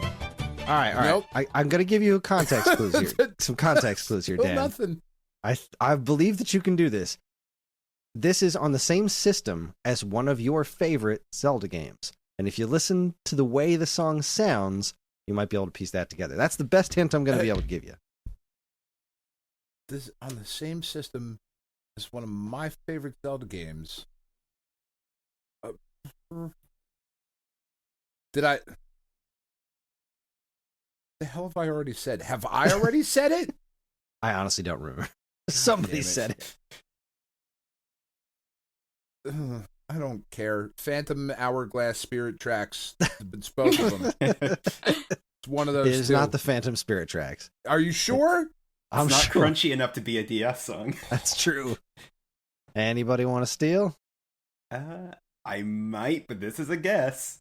Is Of- this one Link's crossbow training? This is not Link's crossbow training. Ooh. Rebecca, would you I would like to been take a so swing? I would have Okay, left. total guess if it here. was Link's crossbow training, I would have Tingle's walked Rosy out. Rupee Land? No, this is actually from Triforce Heroes. Ah. Oh, God damn it. That explains it. Nobody's played that game. I did say Triforce Heroes earlier, though. I knew it got mentioned. I couldn't remember if it was you who said it or me, but yeah. God damn All it. right. That was a round that changed the game. I should hope so. All right. In third place with 10 points is Rebecca. In second place with 11 points is Dan. And in first place with 15 is John Charles. Hell yeah. Nice. This has become a game. This is now anyone's game. All right. Round 3 is our bonus round 3. I'm calling it The Color of A. I'm going to tell you the name of a system's controller, and you tell me what color the A button is. Because everybody's got an A button. All right, Rebecca, you're up first. The original Xbox. What color is A? Ooh, red? Incorrect. This was green. Ah. John Charles. Obviously, no steals in this one. Right. John Charles. Dreamcast. I knew it. Dreamcast is red. You are correct. Oh, good job. It's the same letter placement as Xbox, but not the same colors. Dan. Mm-hmm. Nintendo 64. Oh, fuck you. All right. There's no A on a PlayStation controller, so No, I couldn't give you that one. All the arrows were yellow. It's either blue or green. You got a 50-50 shot. The start button's red. Your mother. Blue. Correct. Okay. I was going to say green. Wow, that would have gotten me. All right. No, it would make too sense. It would make too much sense because Nintendo does things the way that Nintendo does them. It would make too much sense for the blue button to be the B button. They would be like, no, that's way too logical. That's too spot on. Yeah, we can't do that. I really was literally just the other day thinking about how I don't remember off the top of my head which one is A and which one is B based on color. Yeah, it's a tough one. I'm not even sure if I could have guessed all those. Yeah, I should have went with X because everything has an X, and then I could have given Dan an X. That's PlayStation controller. Oh well, Dan got the point anyway. Good job, everybody. Yeah. Round 4. It is time for Back of the Box. It's time for you guys to stump me. So basically, you guys are going to read me Back of the Box style descriptions of games, and then I have to guess which one is the real one. That's what we said, right? I guess which one's real. You got 2 fakes and a real one? Mm-hmm. 2 truths and a lie? Okay. Damn it, I did Alrighty. it wrong again. I did 2 reals and a fake. Why do It's I do okay. this wrong every time? I don't know, and it's okay. At least I know the rules for when it's your turn. Oh, God damn it. I think that's what Tiff did. Because we were sitting there on the couch and she's like, so it's 2 fakes and a real, right? And I was like, no, I feel like that's what we do every time. And every time I do that, Chris is like, no, it's supposed to be 2 reals and a fake. Yes, I'm supposed to guess the fake one. 2 truths and a lie. Oh, well, if you say it like that, now I get it. So you're supposed to guess the fake one. So that's what I Yes. did. That's what I'm saying. We're saying the same thing. Okay. Pass. All right. Rebecca, you're up first. We good? We good. I have to guess which one's fake. Let's go. All right. So what I did for my 2 truths and a lie is I did games that are food adjacent. So the first one is called Conveni Dream. Conveni Dream is a game that simulates running a shop. Game controls are mostly composed by touching and sliding the simple commands. You are the new owner of the convenience store. Your target is to import goods for selling and enlarge the store. As the owner, your work is busy, from stocking the shelf and goods to dealing with customers' troubles. During a year, you need to deal with lots of events and quests, but your reliable shop assistants will help you out. Attract more customers by placing your best goods and earn money in EXP to level up your store to an awesome shop. When the shop level is raised, the available activities are increased and more items can be placed. Step up to build your own specific convenience store. Right, and then my second one is Onigiri. A young, orphaned Oni named Taiga wanders into the town of Musubiyama looking for food. He meets Obachan, the granny who runs the rice ball shop, and becomes her helper. Help Obachan to serve rice balls to hungry customers by learning how to shape, fill, and wrap rice balls. Everyone has their favorite flavor and filling. Make them happy, and you will earn more money to renovate your shop. If you become popular, maybe you will get more mysterious visitors. What is the secret of the village shrine? Will Taiga find out what happened to his family? Can you make a rice ball as big as a pumpkin? Include step-by-step videos. Make your own rice balls in real life. And then finally... throwing in the thing about the solving the mystery, that makes that sound really real. Oh, boy. All right. And then finally, we have strawberry vinegar. Can a grumpy girl become friends with a gluttonous demon? Sakuraba Rie, aged 9, is a cynical and grumpy girl who cares little for her fellow classmates and does not have a single friend. That is, until a self-proclaimed demon from the deepest, darkest pits of hell suddenly appears in Rie's kitchen and steals a tray of cookies. What will happen between these two young girls? Will friendship blossom between them, or perhaps something more? Features: succulent, mouth-watering art of food. 80,000 words long with 6 different endings. A unique tale of friendship between a young girl and a demon. Updated blinking sprites and UI. God, I really want that last one to be my life. Oh my God, those are all befriend very a believable. cookie stealing demon, because then he'll bring me cookies. I want to play a game about making my own convenience store. That sounds fun. So I was Conveni Dream, Onigiri, and Strawberry Vinegar. That was my nickname in high school. Because the hair, right? Sure, let's go with that. The hair and the smell combined. Oh boy. See, when you mentioned the like learning about the past made me think onigiri, but then you said the like this strawberry vinegar game might have like some sort of romance aspect to it. That's pretty believable too. I'm gonna knock off Conveni Dream. I don't think it's that, as much as I want it to be. Don't think it's that. I think it's onigiri or strawberry vinegar. I think I'm choosing the fake one. Mm-hmm. So the fake game here is Conveni Dream. That's my guess. Okay. Conveni Dream is available on the 3DS eShop. Son of a bitch, really? Yes. I'm going to get it right now. Okay. And Strawberry Vinegar is available on the Nintendo Switch eShop. No way. So you made it onigiri. Oh my God. Good job. I really believed that onigiri was real. Wow. All right. Man, coming up with games for the eShop and the Wii Shop channel must have been like the easiest, cushiest job in the world. Pretty much anything could be a game. Literally anything.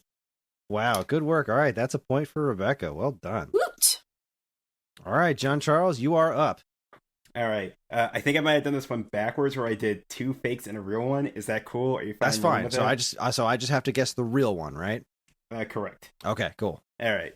My description might not be quite as wordy as Rebecca's, but I hope they still come through. All right. That's okay. So the first one is Escape from New York, featuring the original cast, featuring stars from the original cast of the movie. You take the role of Snake Plissken, played by Kurt Russell, as it's up to you to find the president within the confines of the city.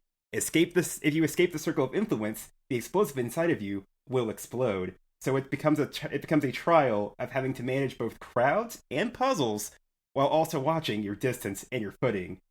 Can you escape New York in one piece? And then I have The Thing, featuring music from the hit band Saliva. This sequel to The Thing sees you taking on the Thing, the titular Thing itself.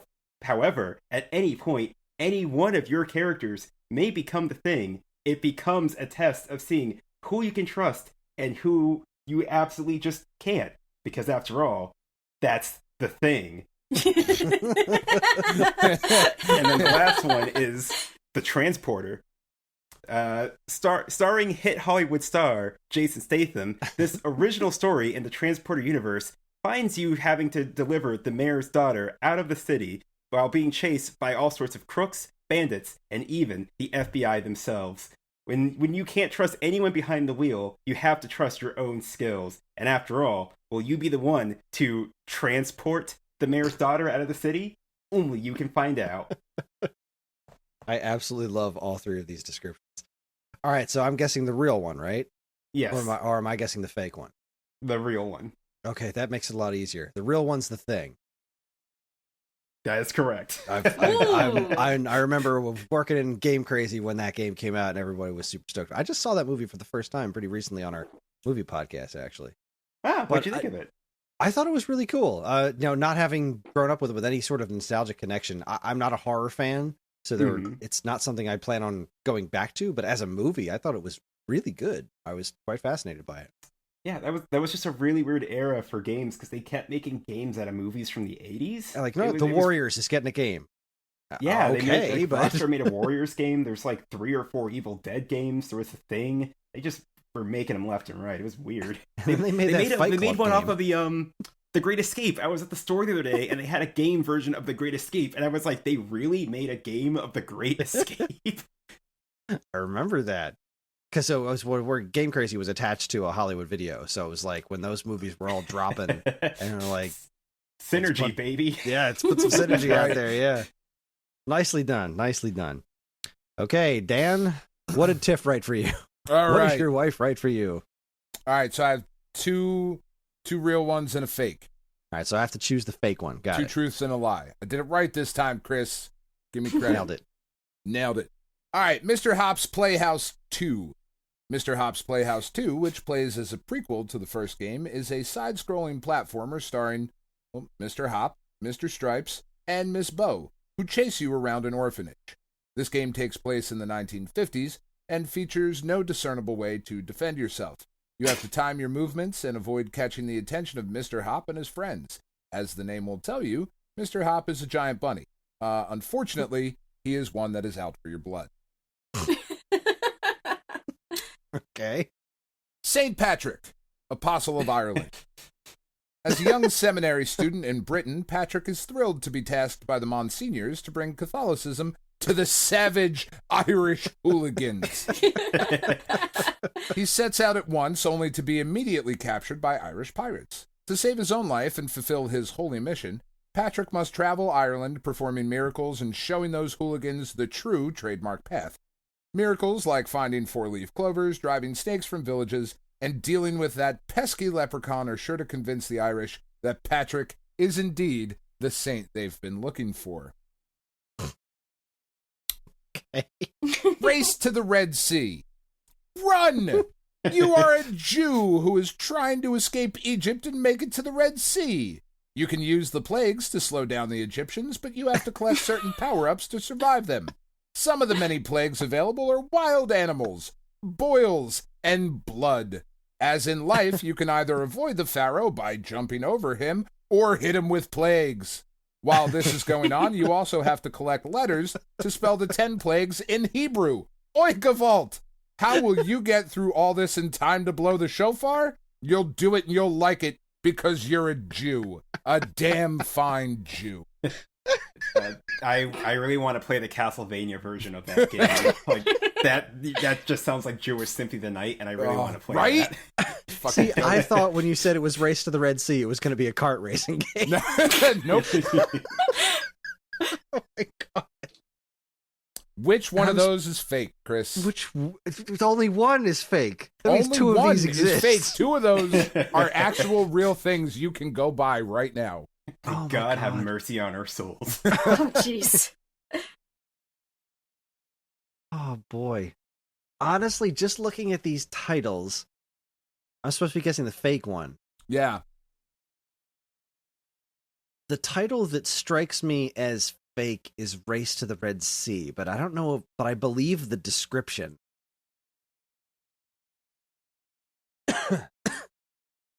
I'm gonna guess that Do the what you fake feel, one, Chris. the fake one is Mr. Hop's Playhouse 2, because I can't believe Mr. Hop's Playhouse would get a sequel. Incorrect. Son of a bitch. Whoa. The fake one is St. Patrick, Apostle What? of Ireland. I Mr. knew it. The Hop? trademark was a dead giveaway. Yeah. Mr. Point Hop for Dan. is these are all Steam games, apparently, according to my wife. The fucking Race to the Red Sea one, that was made by a 7th grade class at like a Jewish seminary school in Florida. Like, that is a legit thing that the teacher was like, yeah, fucking let's do this. This is great. Well Someone done, sent those class. kids to the DICE Awards. Oh, Stat. man. Wow. Yeah. Well done, Tiff. Tiff gets Yeah. a point.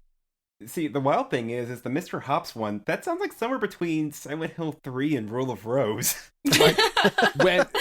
So the way we do this is that Tiff writes them, my wife writes them, and then reads them to me, and I like try to guess whichever one it is. And then we call our kids down. We have 13-year-old twins.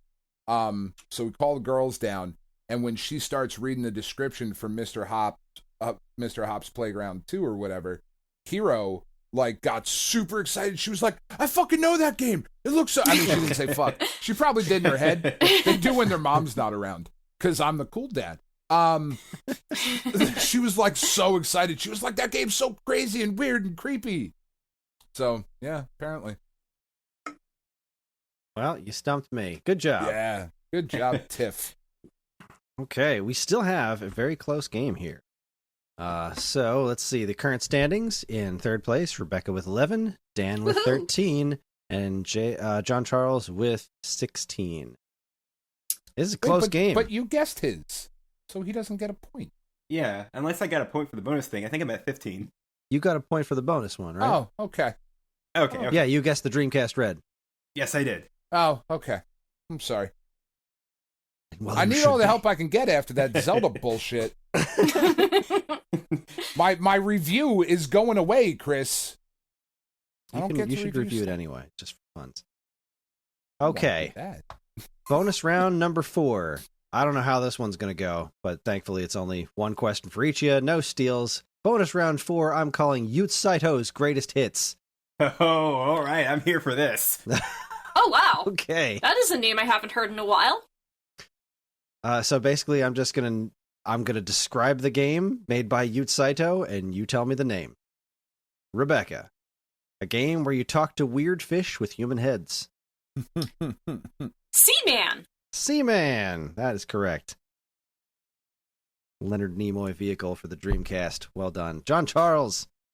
A voice-controlled military strategy pinball game. Odama. Odama. Yes. Now, I why feel hasn't like that those are game the- skyrocketed in value, huh? I think it just is incredibly common and low demand because if I remember correctly, that is the final Nintendo published game for the GameCube. Really? If I remember correctly, yes, because I think that game came out either right when the Wii had come out or right before it, but that is the final Nintendo published game for that system. A new Yeah, I remember copy. seeing copies of it at the local Walmart, Oh yeah, like Target right had, around the time the Wii came out.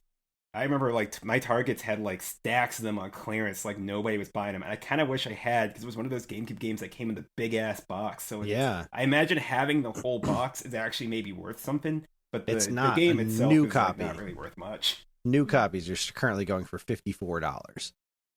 Wow, that's Absolutely so insane. But it's cheap. that happened to Earthbound too, right? Earthbound was stacked that- up everywhere, and it's super weird. Odama is one of the weirdest games I've ever played in my life. I would say 55 for a sealed Odama is cheap in the grand scheme of Nintendo published GameCube games. Absolutely. But that's still really, really, really, really low for a sealed GameCube game, and I think it really does reflect how little demand there is for that game. Give it a Considering couple that- of years. Considering that a complete in box, not even new copy of Forest Swords Adventures we found out can go to upwards Yeah. 200, 550 for a sealed Odama is pretty low. Hmm. If I arrange my GameCube collection by price, let's see, what's the cheapest? Holy crap baskets. Fire Emblem Path of Radiance is going for over 300. Oh, Gracious my most expensive beats that. My most expensive game in my collection is a GameCube game, straight up. What let me guess, what's more expensive than Fire Emblem for GameCube? Do you have Chibi Robo? Cubivore? Actually, wait. First of all, Dan, I sort of have a copy of Chibi Robo. I sort of have two.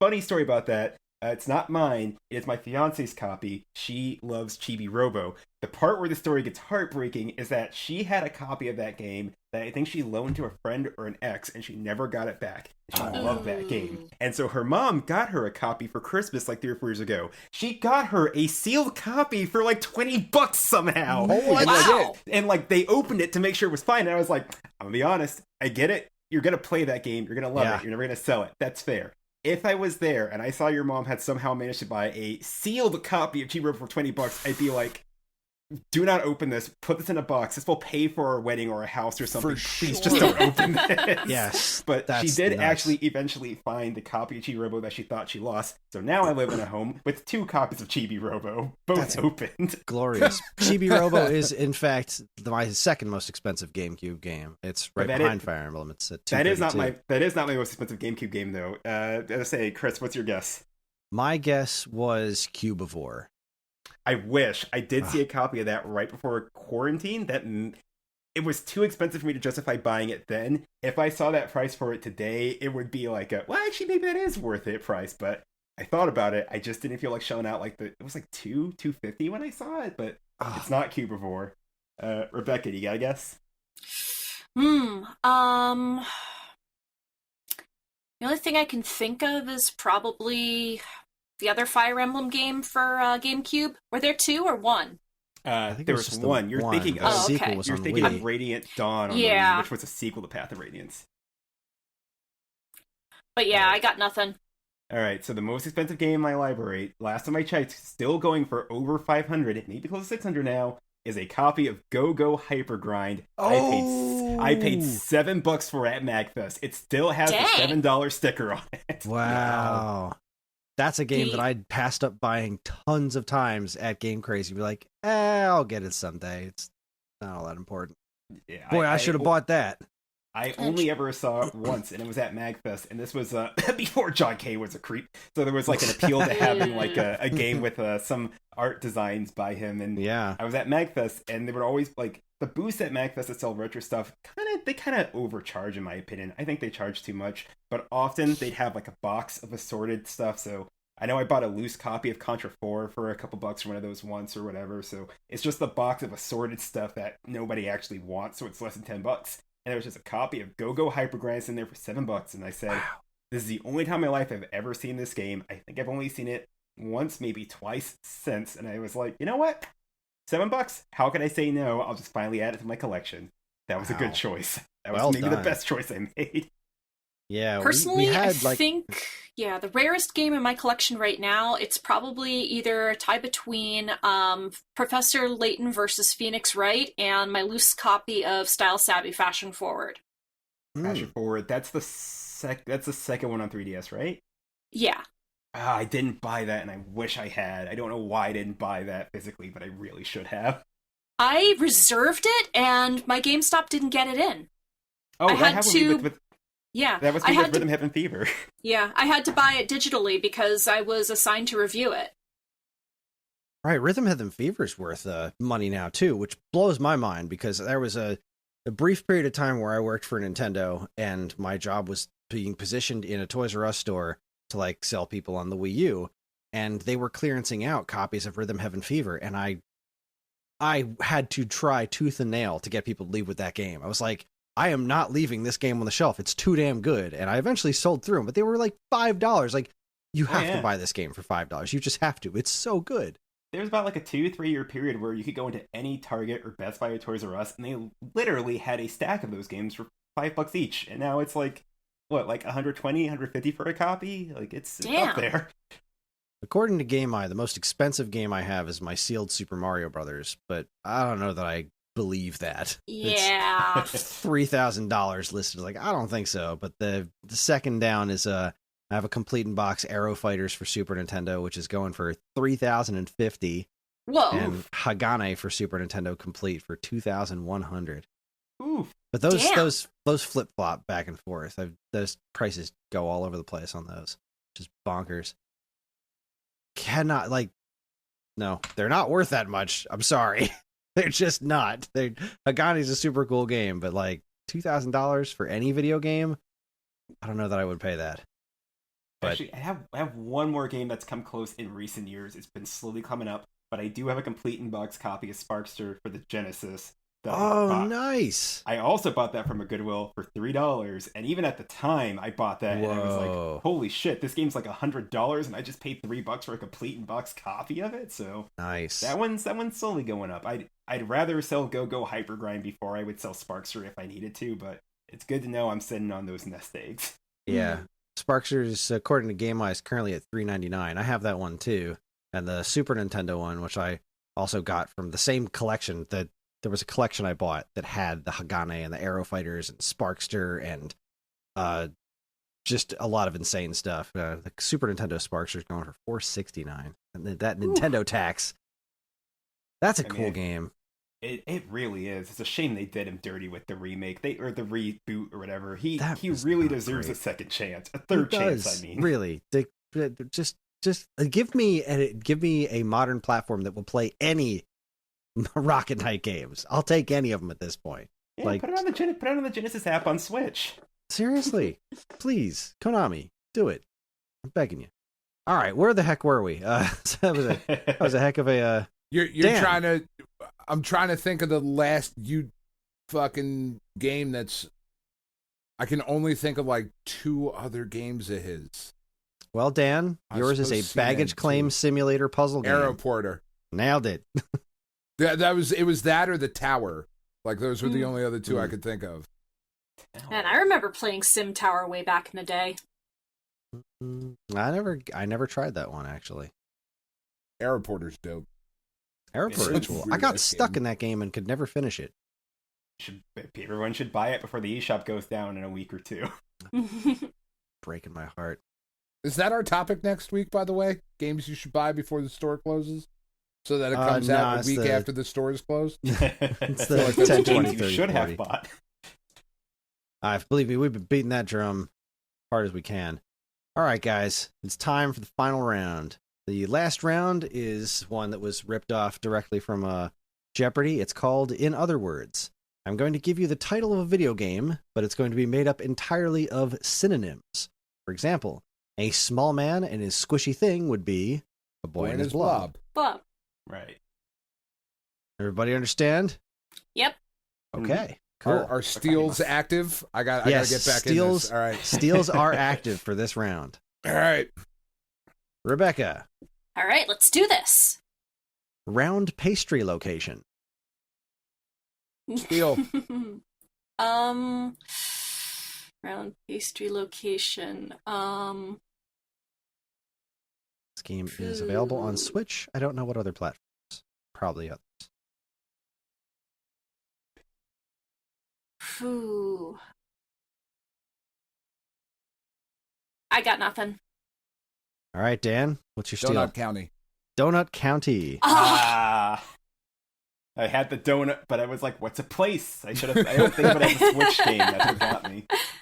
I was thinking like Kirby's Buffet Race, and I'm like, wait, that's not the right name. Or like Yoshi's Cookie. Yoshi isn't round. Kirby is. That's true, but he's not a pastry. Well, not that I know of, anyway. He's pastry adjacent. I've been saying that for decades. I mean, it's a cream puff. Yeah, Hmm. certainly. John Charles. Fast food chain known for its tater tots, the spiky rodent. Oh, that's Sonic the Hedgehog. That is Sonic the Hedgehog. Was that a freebie? You're aware how much I love Sonic the Hedgehog. Dan. Chomped. Fall over. It.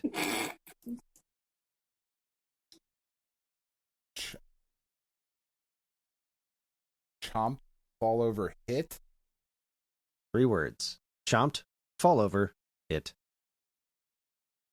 Fall over is 2 words, but it's representing 1 word.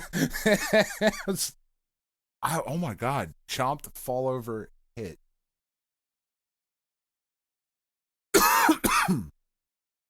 That's not it. No. Oh my god. I have no idea. I don't even have This- a guess. SmackDown is the only thing I could think of, but that's not it. SmackDown versus Raw? Yeah. This was originally released on WiiWare, was its first release, and then it's been ported to various systems, including PlayStation and Switch. WiiWare. Is the game itself is 3 words? Yes, the game itself is 3 words. First word, chomped. Second word, fall over. Third word, hit. I have no idea. Anybody want to steal? I got nothing. I got nothing either, and as soon as I hear it, I'm gonna know what it is. This is Bit Trip Beat. Oh! Okay. All right. Clever. Damn. That I was trying. No, that is not at all. I was trying, like, what the fuck is a food game that I'm not thinking of? But yeah, no, that makes sense. All right. All right, Rebecca. Missile Club. Missile Club. Definitely not related to Bullet Club. True. Bullet Club is life. Too sweet. I like Rebecca. Rebecca's cool. I like JC too, but JC didn't come with the too sweet. I came with all the music steals. That's right. I know. We're not friends right now, JC. Missile Club. Missile Club. Missile Club.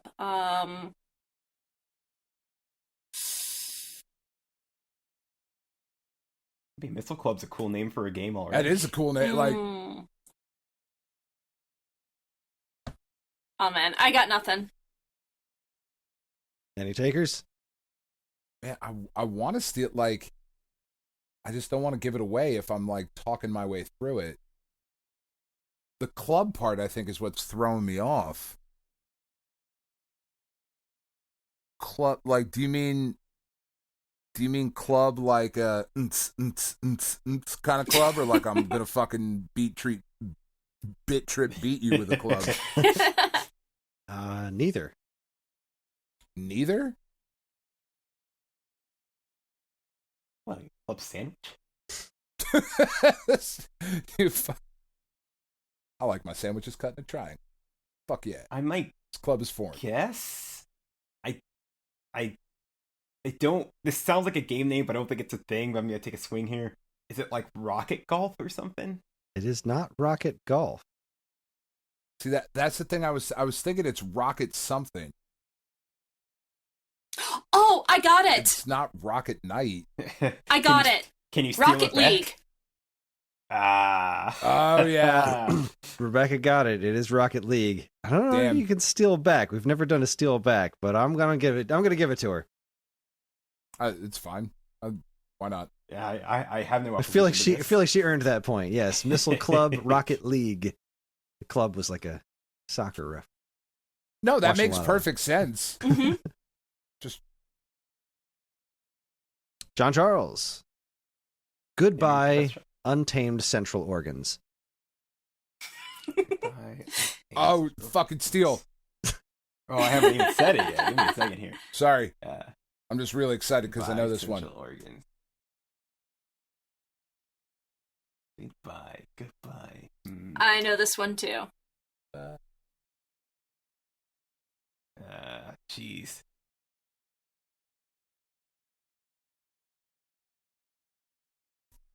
I got nothing. What is it? Sayonara Dan? Wild Hearts. Sayonara Yep. Wild Hearts. Okay, Dan. Mm-hmm. Paved roads of anger. Paved Roads of Anger. Okay, hold on. Oh, is there a game called Asphalt Fury? Oh, there should Is that be. your guess? Steal. Is that your guess? Damn Yes. it!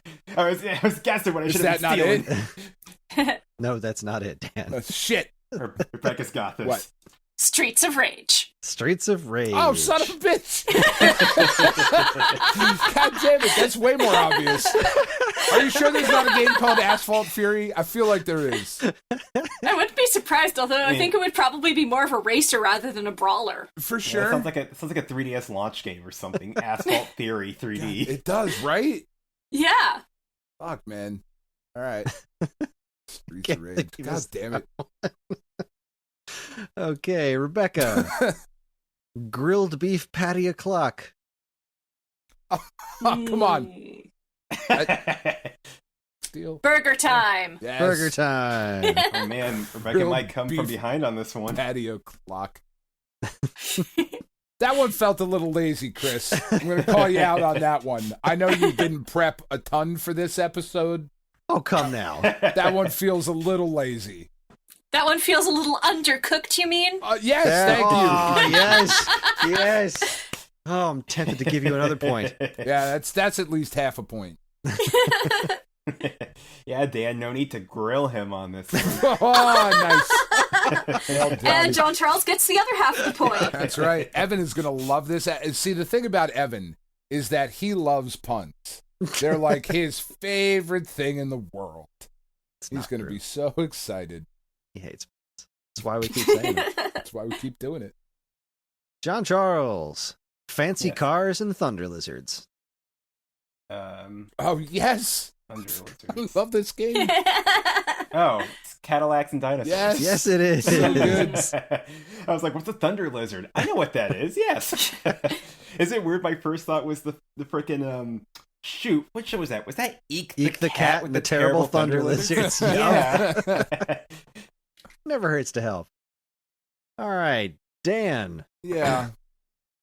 Cogs of organized battle, acumen.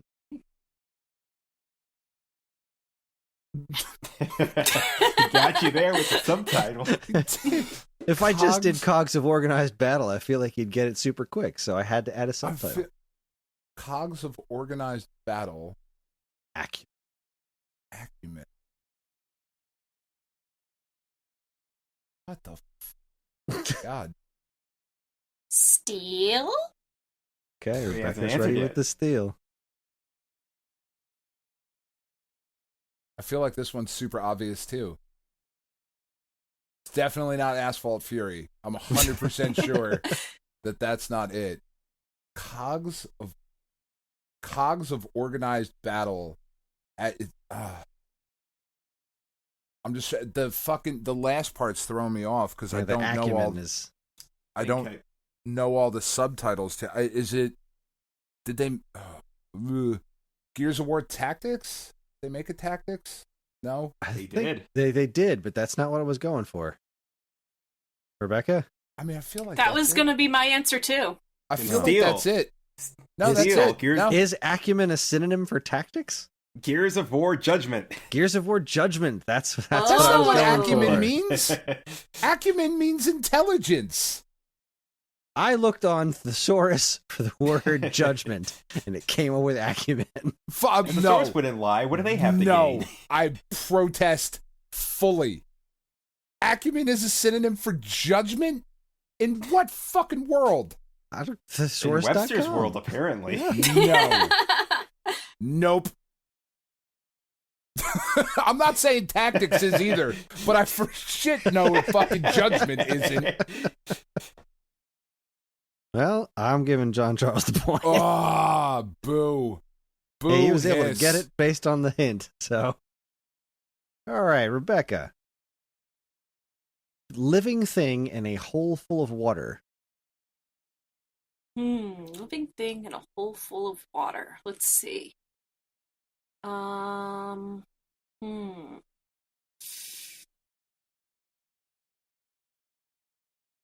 I guess in the hole full of water. Huh? Yeah, in the. Echo the dolphin? I don't know. Nope, not Echo the Dolphin. Anybody want to give this one a try? I got nothing on this one. Living thing in In the the. like in the is in the game title. Yes. So you're really just guessing living thing in the, and then a hole full of water.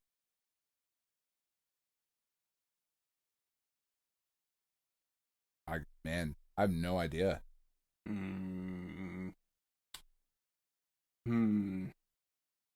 wasn't sure if this game title was a little bit too obscure, so I It's not apologize. fucking Odell Lake, is it? No. I don't know. I- What is it? In This is Creature in the Well.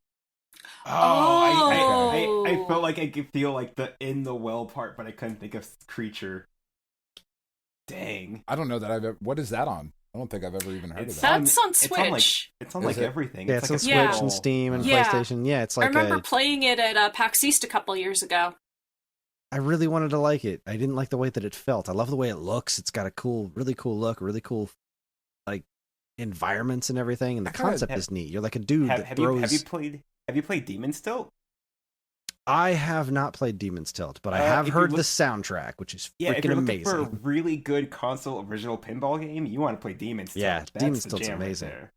Right I gotta play more video games. I play Pad, I play Marvel Snap, and I play the show. That's I gotta expand my horizons. Just do what I did and just work in a retro game store for 3 years. You eventually will see every video game. I did that though, but like that was like 20 years ago. That's a long time ago. Well, 20 years ago, they weren't retro. They were just new. Well, I feel like you're a little younger than us, JC. And feel like you're not quite in your 40s yet. I'm 3/4 of the way there. 3/4? So you're fucking 30? Yeah, that's nothing. What do you even know? You are a baby. You know, people used to come in the store because they had a TV, and I would throw whatever I want up there once. And I think I might have had like Pete and Pete on there once, or some Nick show, and somebody was talking to me about Pete and Pete, and I was like, "Yeah, man, I love Pete and Pete." And he was like, "You're too young to remember that." And I'm like, "You don't get to tell me what I don't remember. I just there for Pete and Pete." That's a great show. Man. Was and is. All right, John Charles. Whole trip. What's with the holes? Hey, you're very hole obsessed this week, Chris. Whole trip.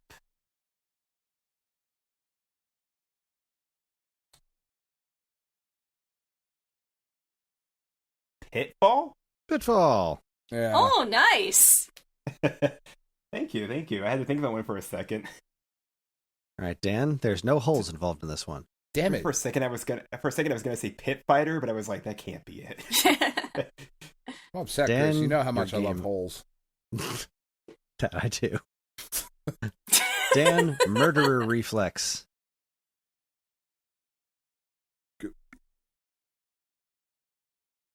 Killer instinct? Killer instinct. Okay. Yay. Got it. Really? We're going with instinct as a reflex? Okay. Yeah. It's similar enough. It's a Jace. It's at a Jace. You got It all it. comes from the brain. best. Rebecca. Street skin condition 128 divided by 2. I mean, this one I definitely have. This is definitely Asphalt Fury. So straight skin condition 128 divided by 2. Okay. Street, Yeah. as in, street, thing you drive on. Street, skin condition 128 divided by 2. Okay, so 100%. it's something 64. So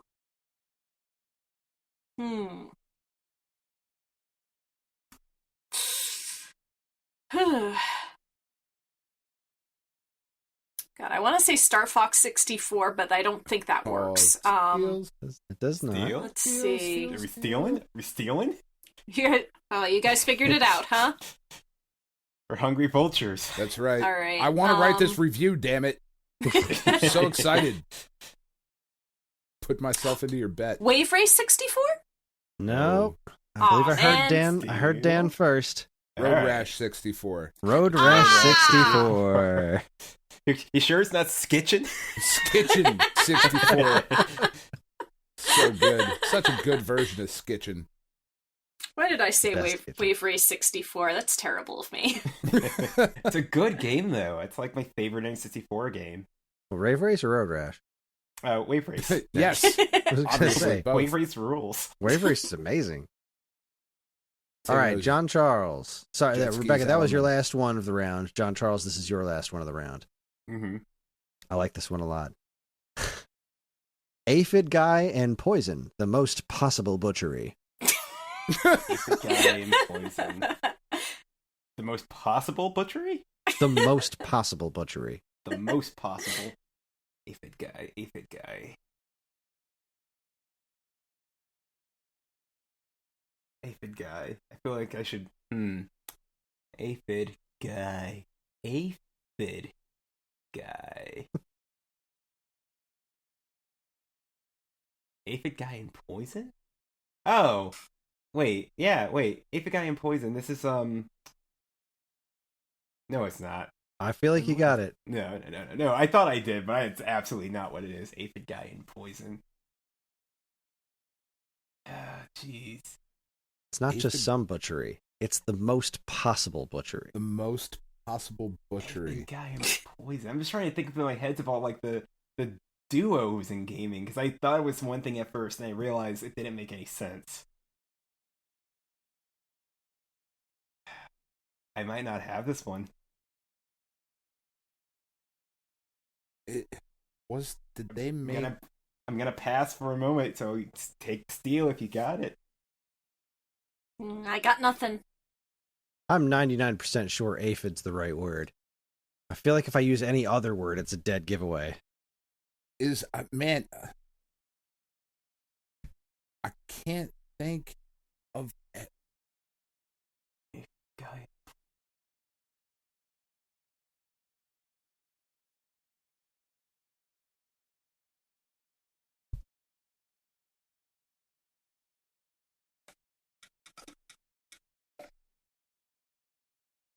Aphid technically works. These creatures can be considered aphids.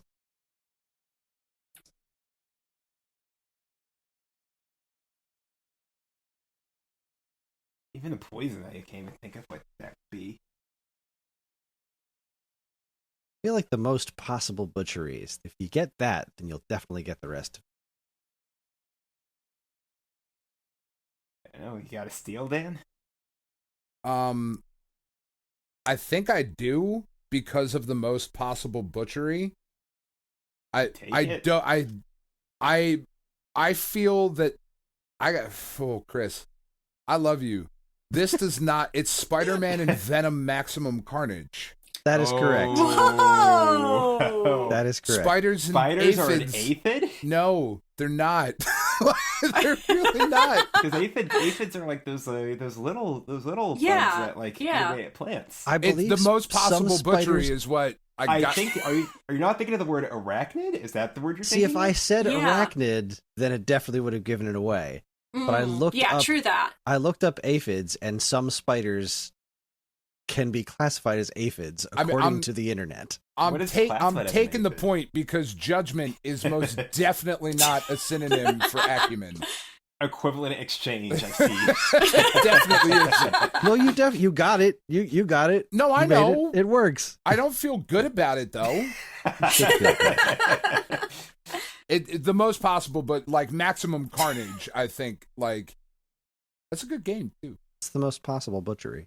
It is. I like that. I think I always just thought of the name of that game as just Maximum Carnage. I never thought of the Spider-Man and Venom in part of that.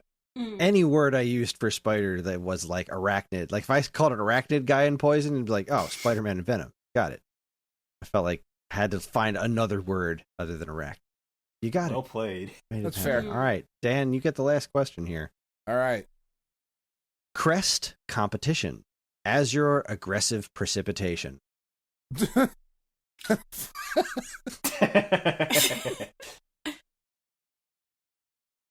All right, hold on. I need all of that again. Crest competition. Crest competition. So obviously Azure. we're talking about toothpaste. Blue. Clearly. Yeah. Azure aggressive precipitation.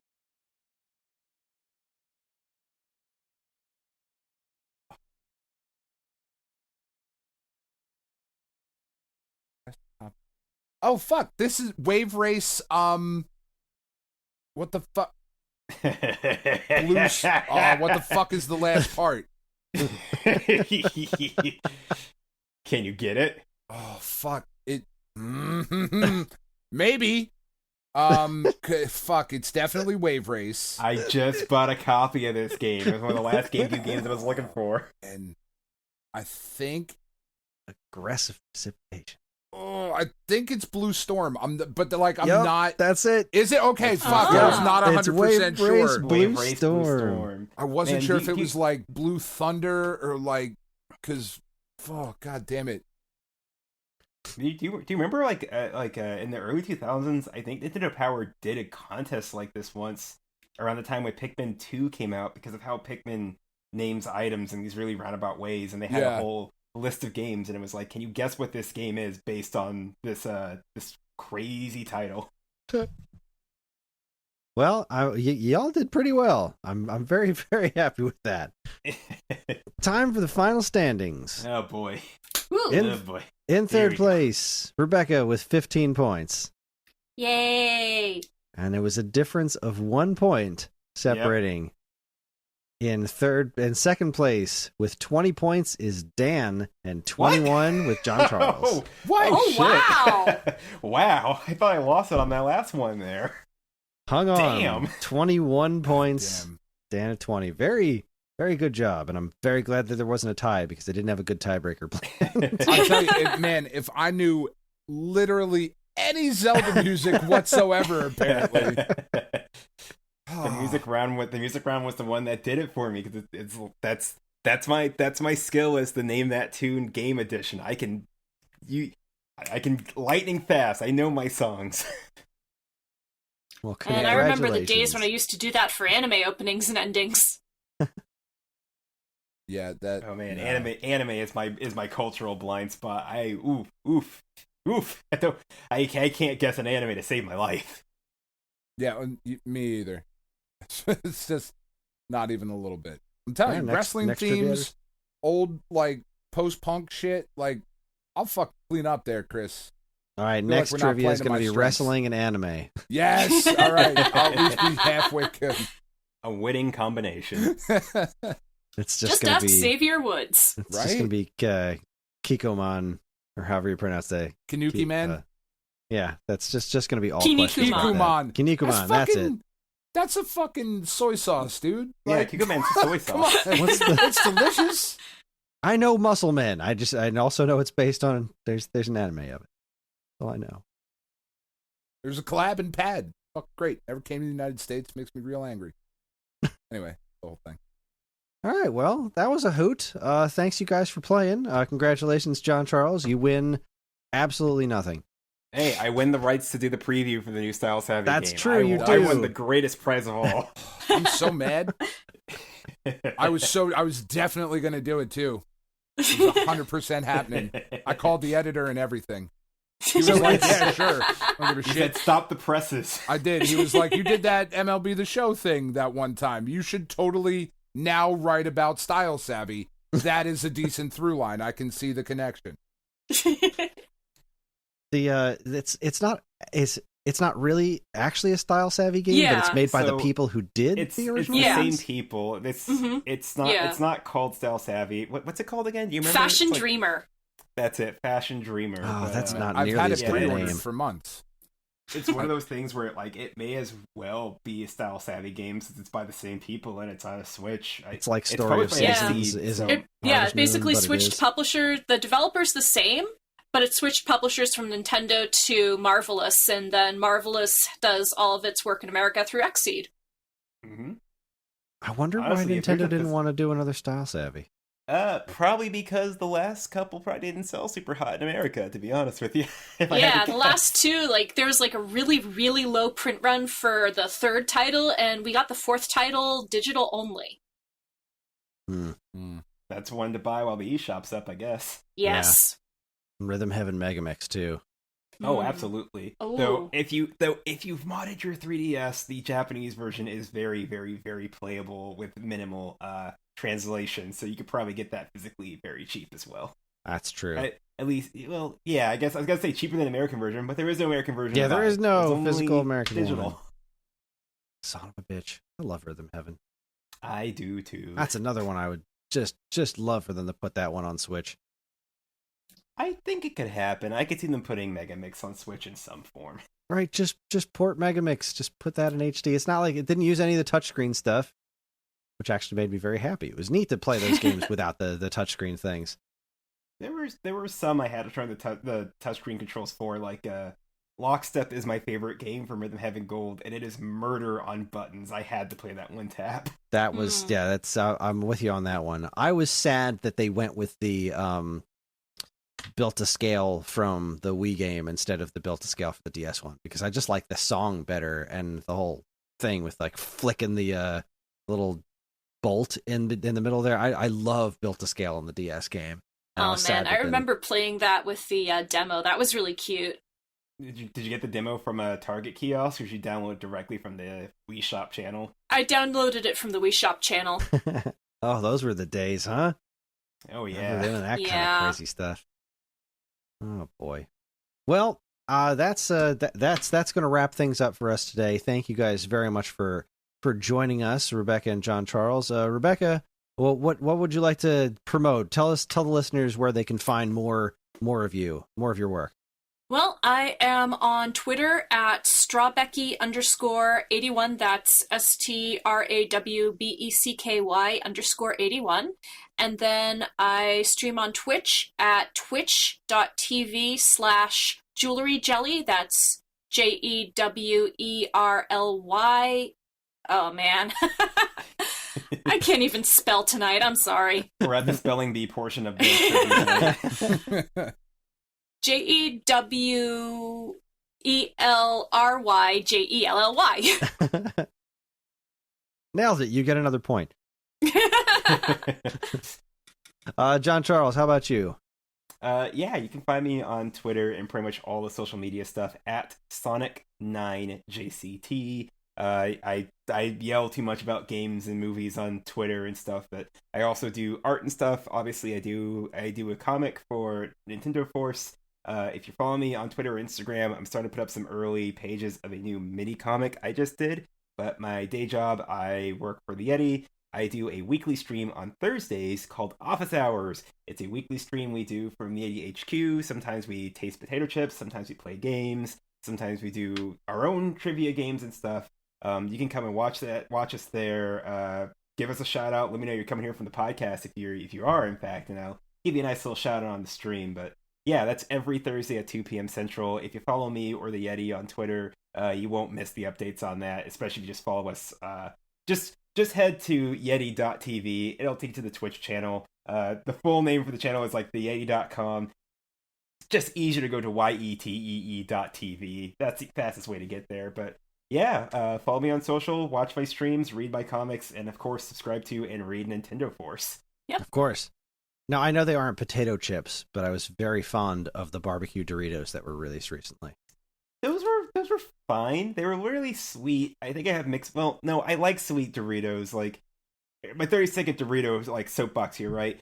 I think the barbecue ones were a little sweet for me. I don't know if you've ever had the ketchup ones from Canada, but it was kind of like those with a little bit of spice. So I wasn't the biggest fan of that. I do like sweet chili heat, but for the record, my favorite and what I think is the best Doritos flavor they ever made, back in 2004 or 5, they used to make a guacamole flavor. That was incredible. Yeah. And I spend every time I go to the grocery store and I see a green bag of Doritos, I hope and I pray that it's guacamole. I'm like Alfred at the end of The Dark Knight Rises. It's just, I hope I just go there and I look across and I see you sitting at the table and I know you're happy. I want to see guacamole chips back on the shelf. Please, Frito-Lay, bring them back. Bring them back.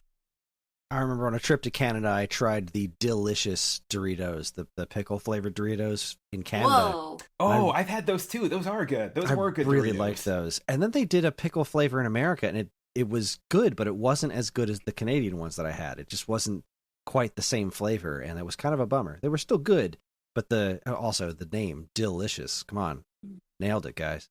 I loved the sweet in the barbecue stuff. I love sweet barbecue sauce. It did have I was also eating it with something barbecue at the time, so like it really complemented. Like I got a bag of the sweet chili ones this week to go with the chili that I made last week, and actually using the chili as like dip for the chili Doritos was amazing. That was a good time. You know what I really miss? I miss the Ruffles All Dressed that they released here. Oh yeah, I never tried those. I wanted to try those, and they totally got by me. I mean, I'm surprised you were in Canada and you didn't get all dressed chips. I didn't really know about them. My trip to Canada was ridiculous because I remember getting the point was we went to go swim in the Arctic Ocean, which was awesome. But Ooh. I stopped and I got pickle flavored Doritos and peanut butter Kit Kats, and I was like, what is wrong with America that these are not here all the time? You made a big mistake. In your Canada, you don't want Kit Kats. You want Coffee Crisp. You gotta get the Coffee Crisp. What's a Coffee Crisp? I second getting Coffee Crisp. My I'm husband not a coffee absolutely fan, loves so those. I don't drink coffee. I don't like coffee. They don't really have that much of a coffee flavor. It's like they're just basically like a Kit Kat turned up to 11. It's like it's a I don't Kit Kat with understand the what that texture of a means. Butterfinger. What? without the sticky honey part of a Butterfinger, whatever's in there or whatever. It's been I can't eat peanuts. I haven't actually had a Butterfinger in a very long time, but I do remember Butterfingers having a texture like that because they hurt my teeth.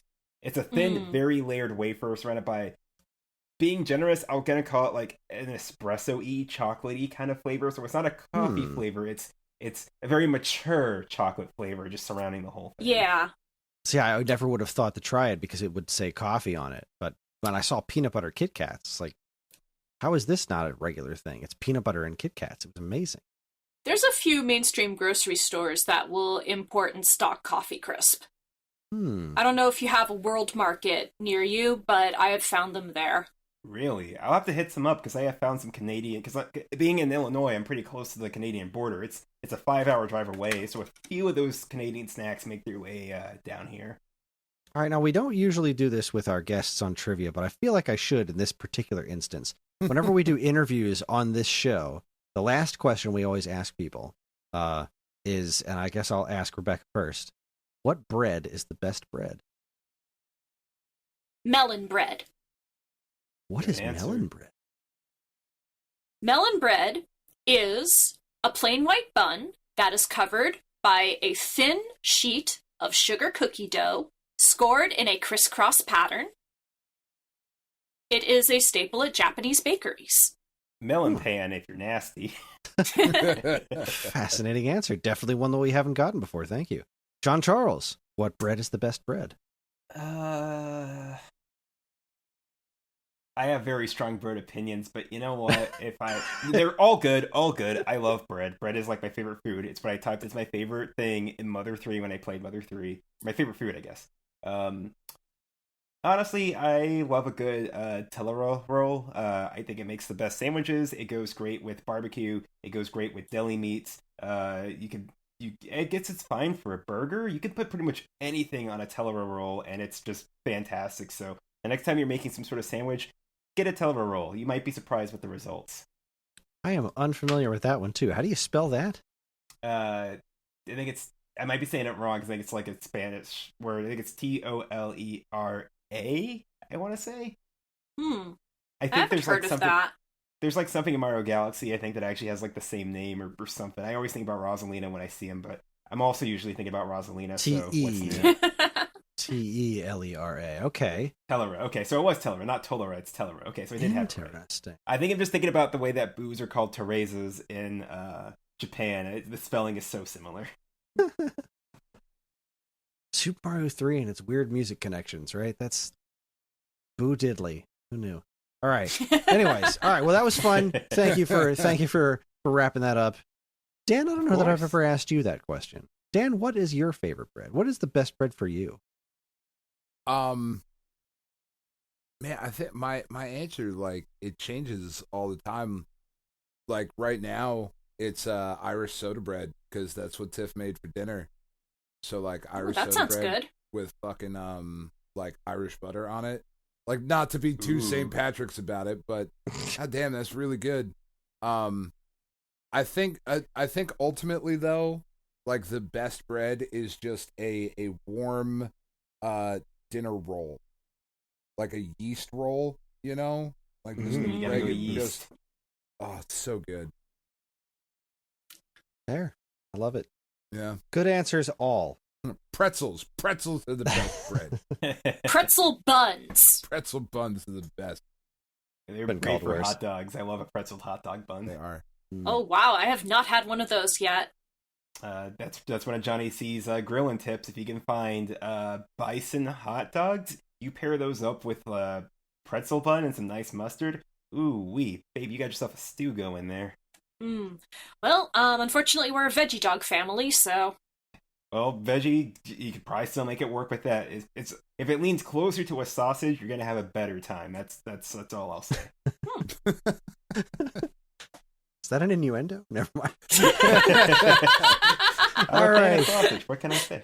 That is our show. Join us next week when it will be time for the March 10, 20, 30, 40, where we'll be talking about notable games released in March 10, 20, 30, and 40 years ago. We are on most social media platforms, and if you want to get in touch with us, we aren't that difficult to find. All it takes is a quick look at our show notes, and you'll see links to our social media accounts as well as all manner of other fun stuff like a link to our namesake, StoneAgeGamer.com, and more useful links than you can shake a joystick at. Excuse me. If you'd like to get early access to this show's episodes as well as you guys made me hungry. It's like, sorry. Oh, boy, He's just all over right. there fucking drooling. Oh God, the instruments. If you'd like to get early access to this show's episodes as well as a bevy of other shows on the Geekade Podcast Network, check out our Patreon, also linked to in the show notes. It helps keep this show running week after week, and all our patrons are loved and appreciated by mail.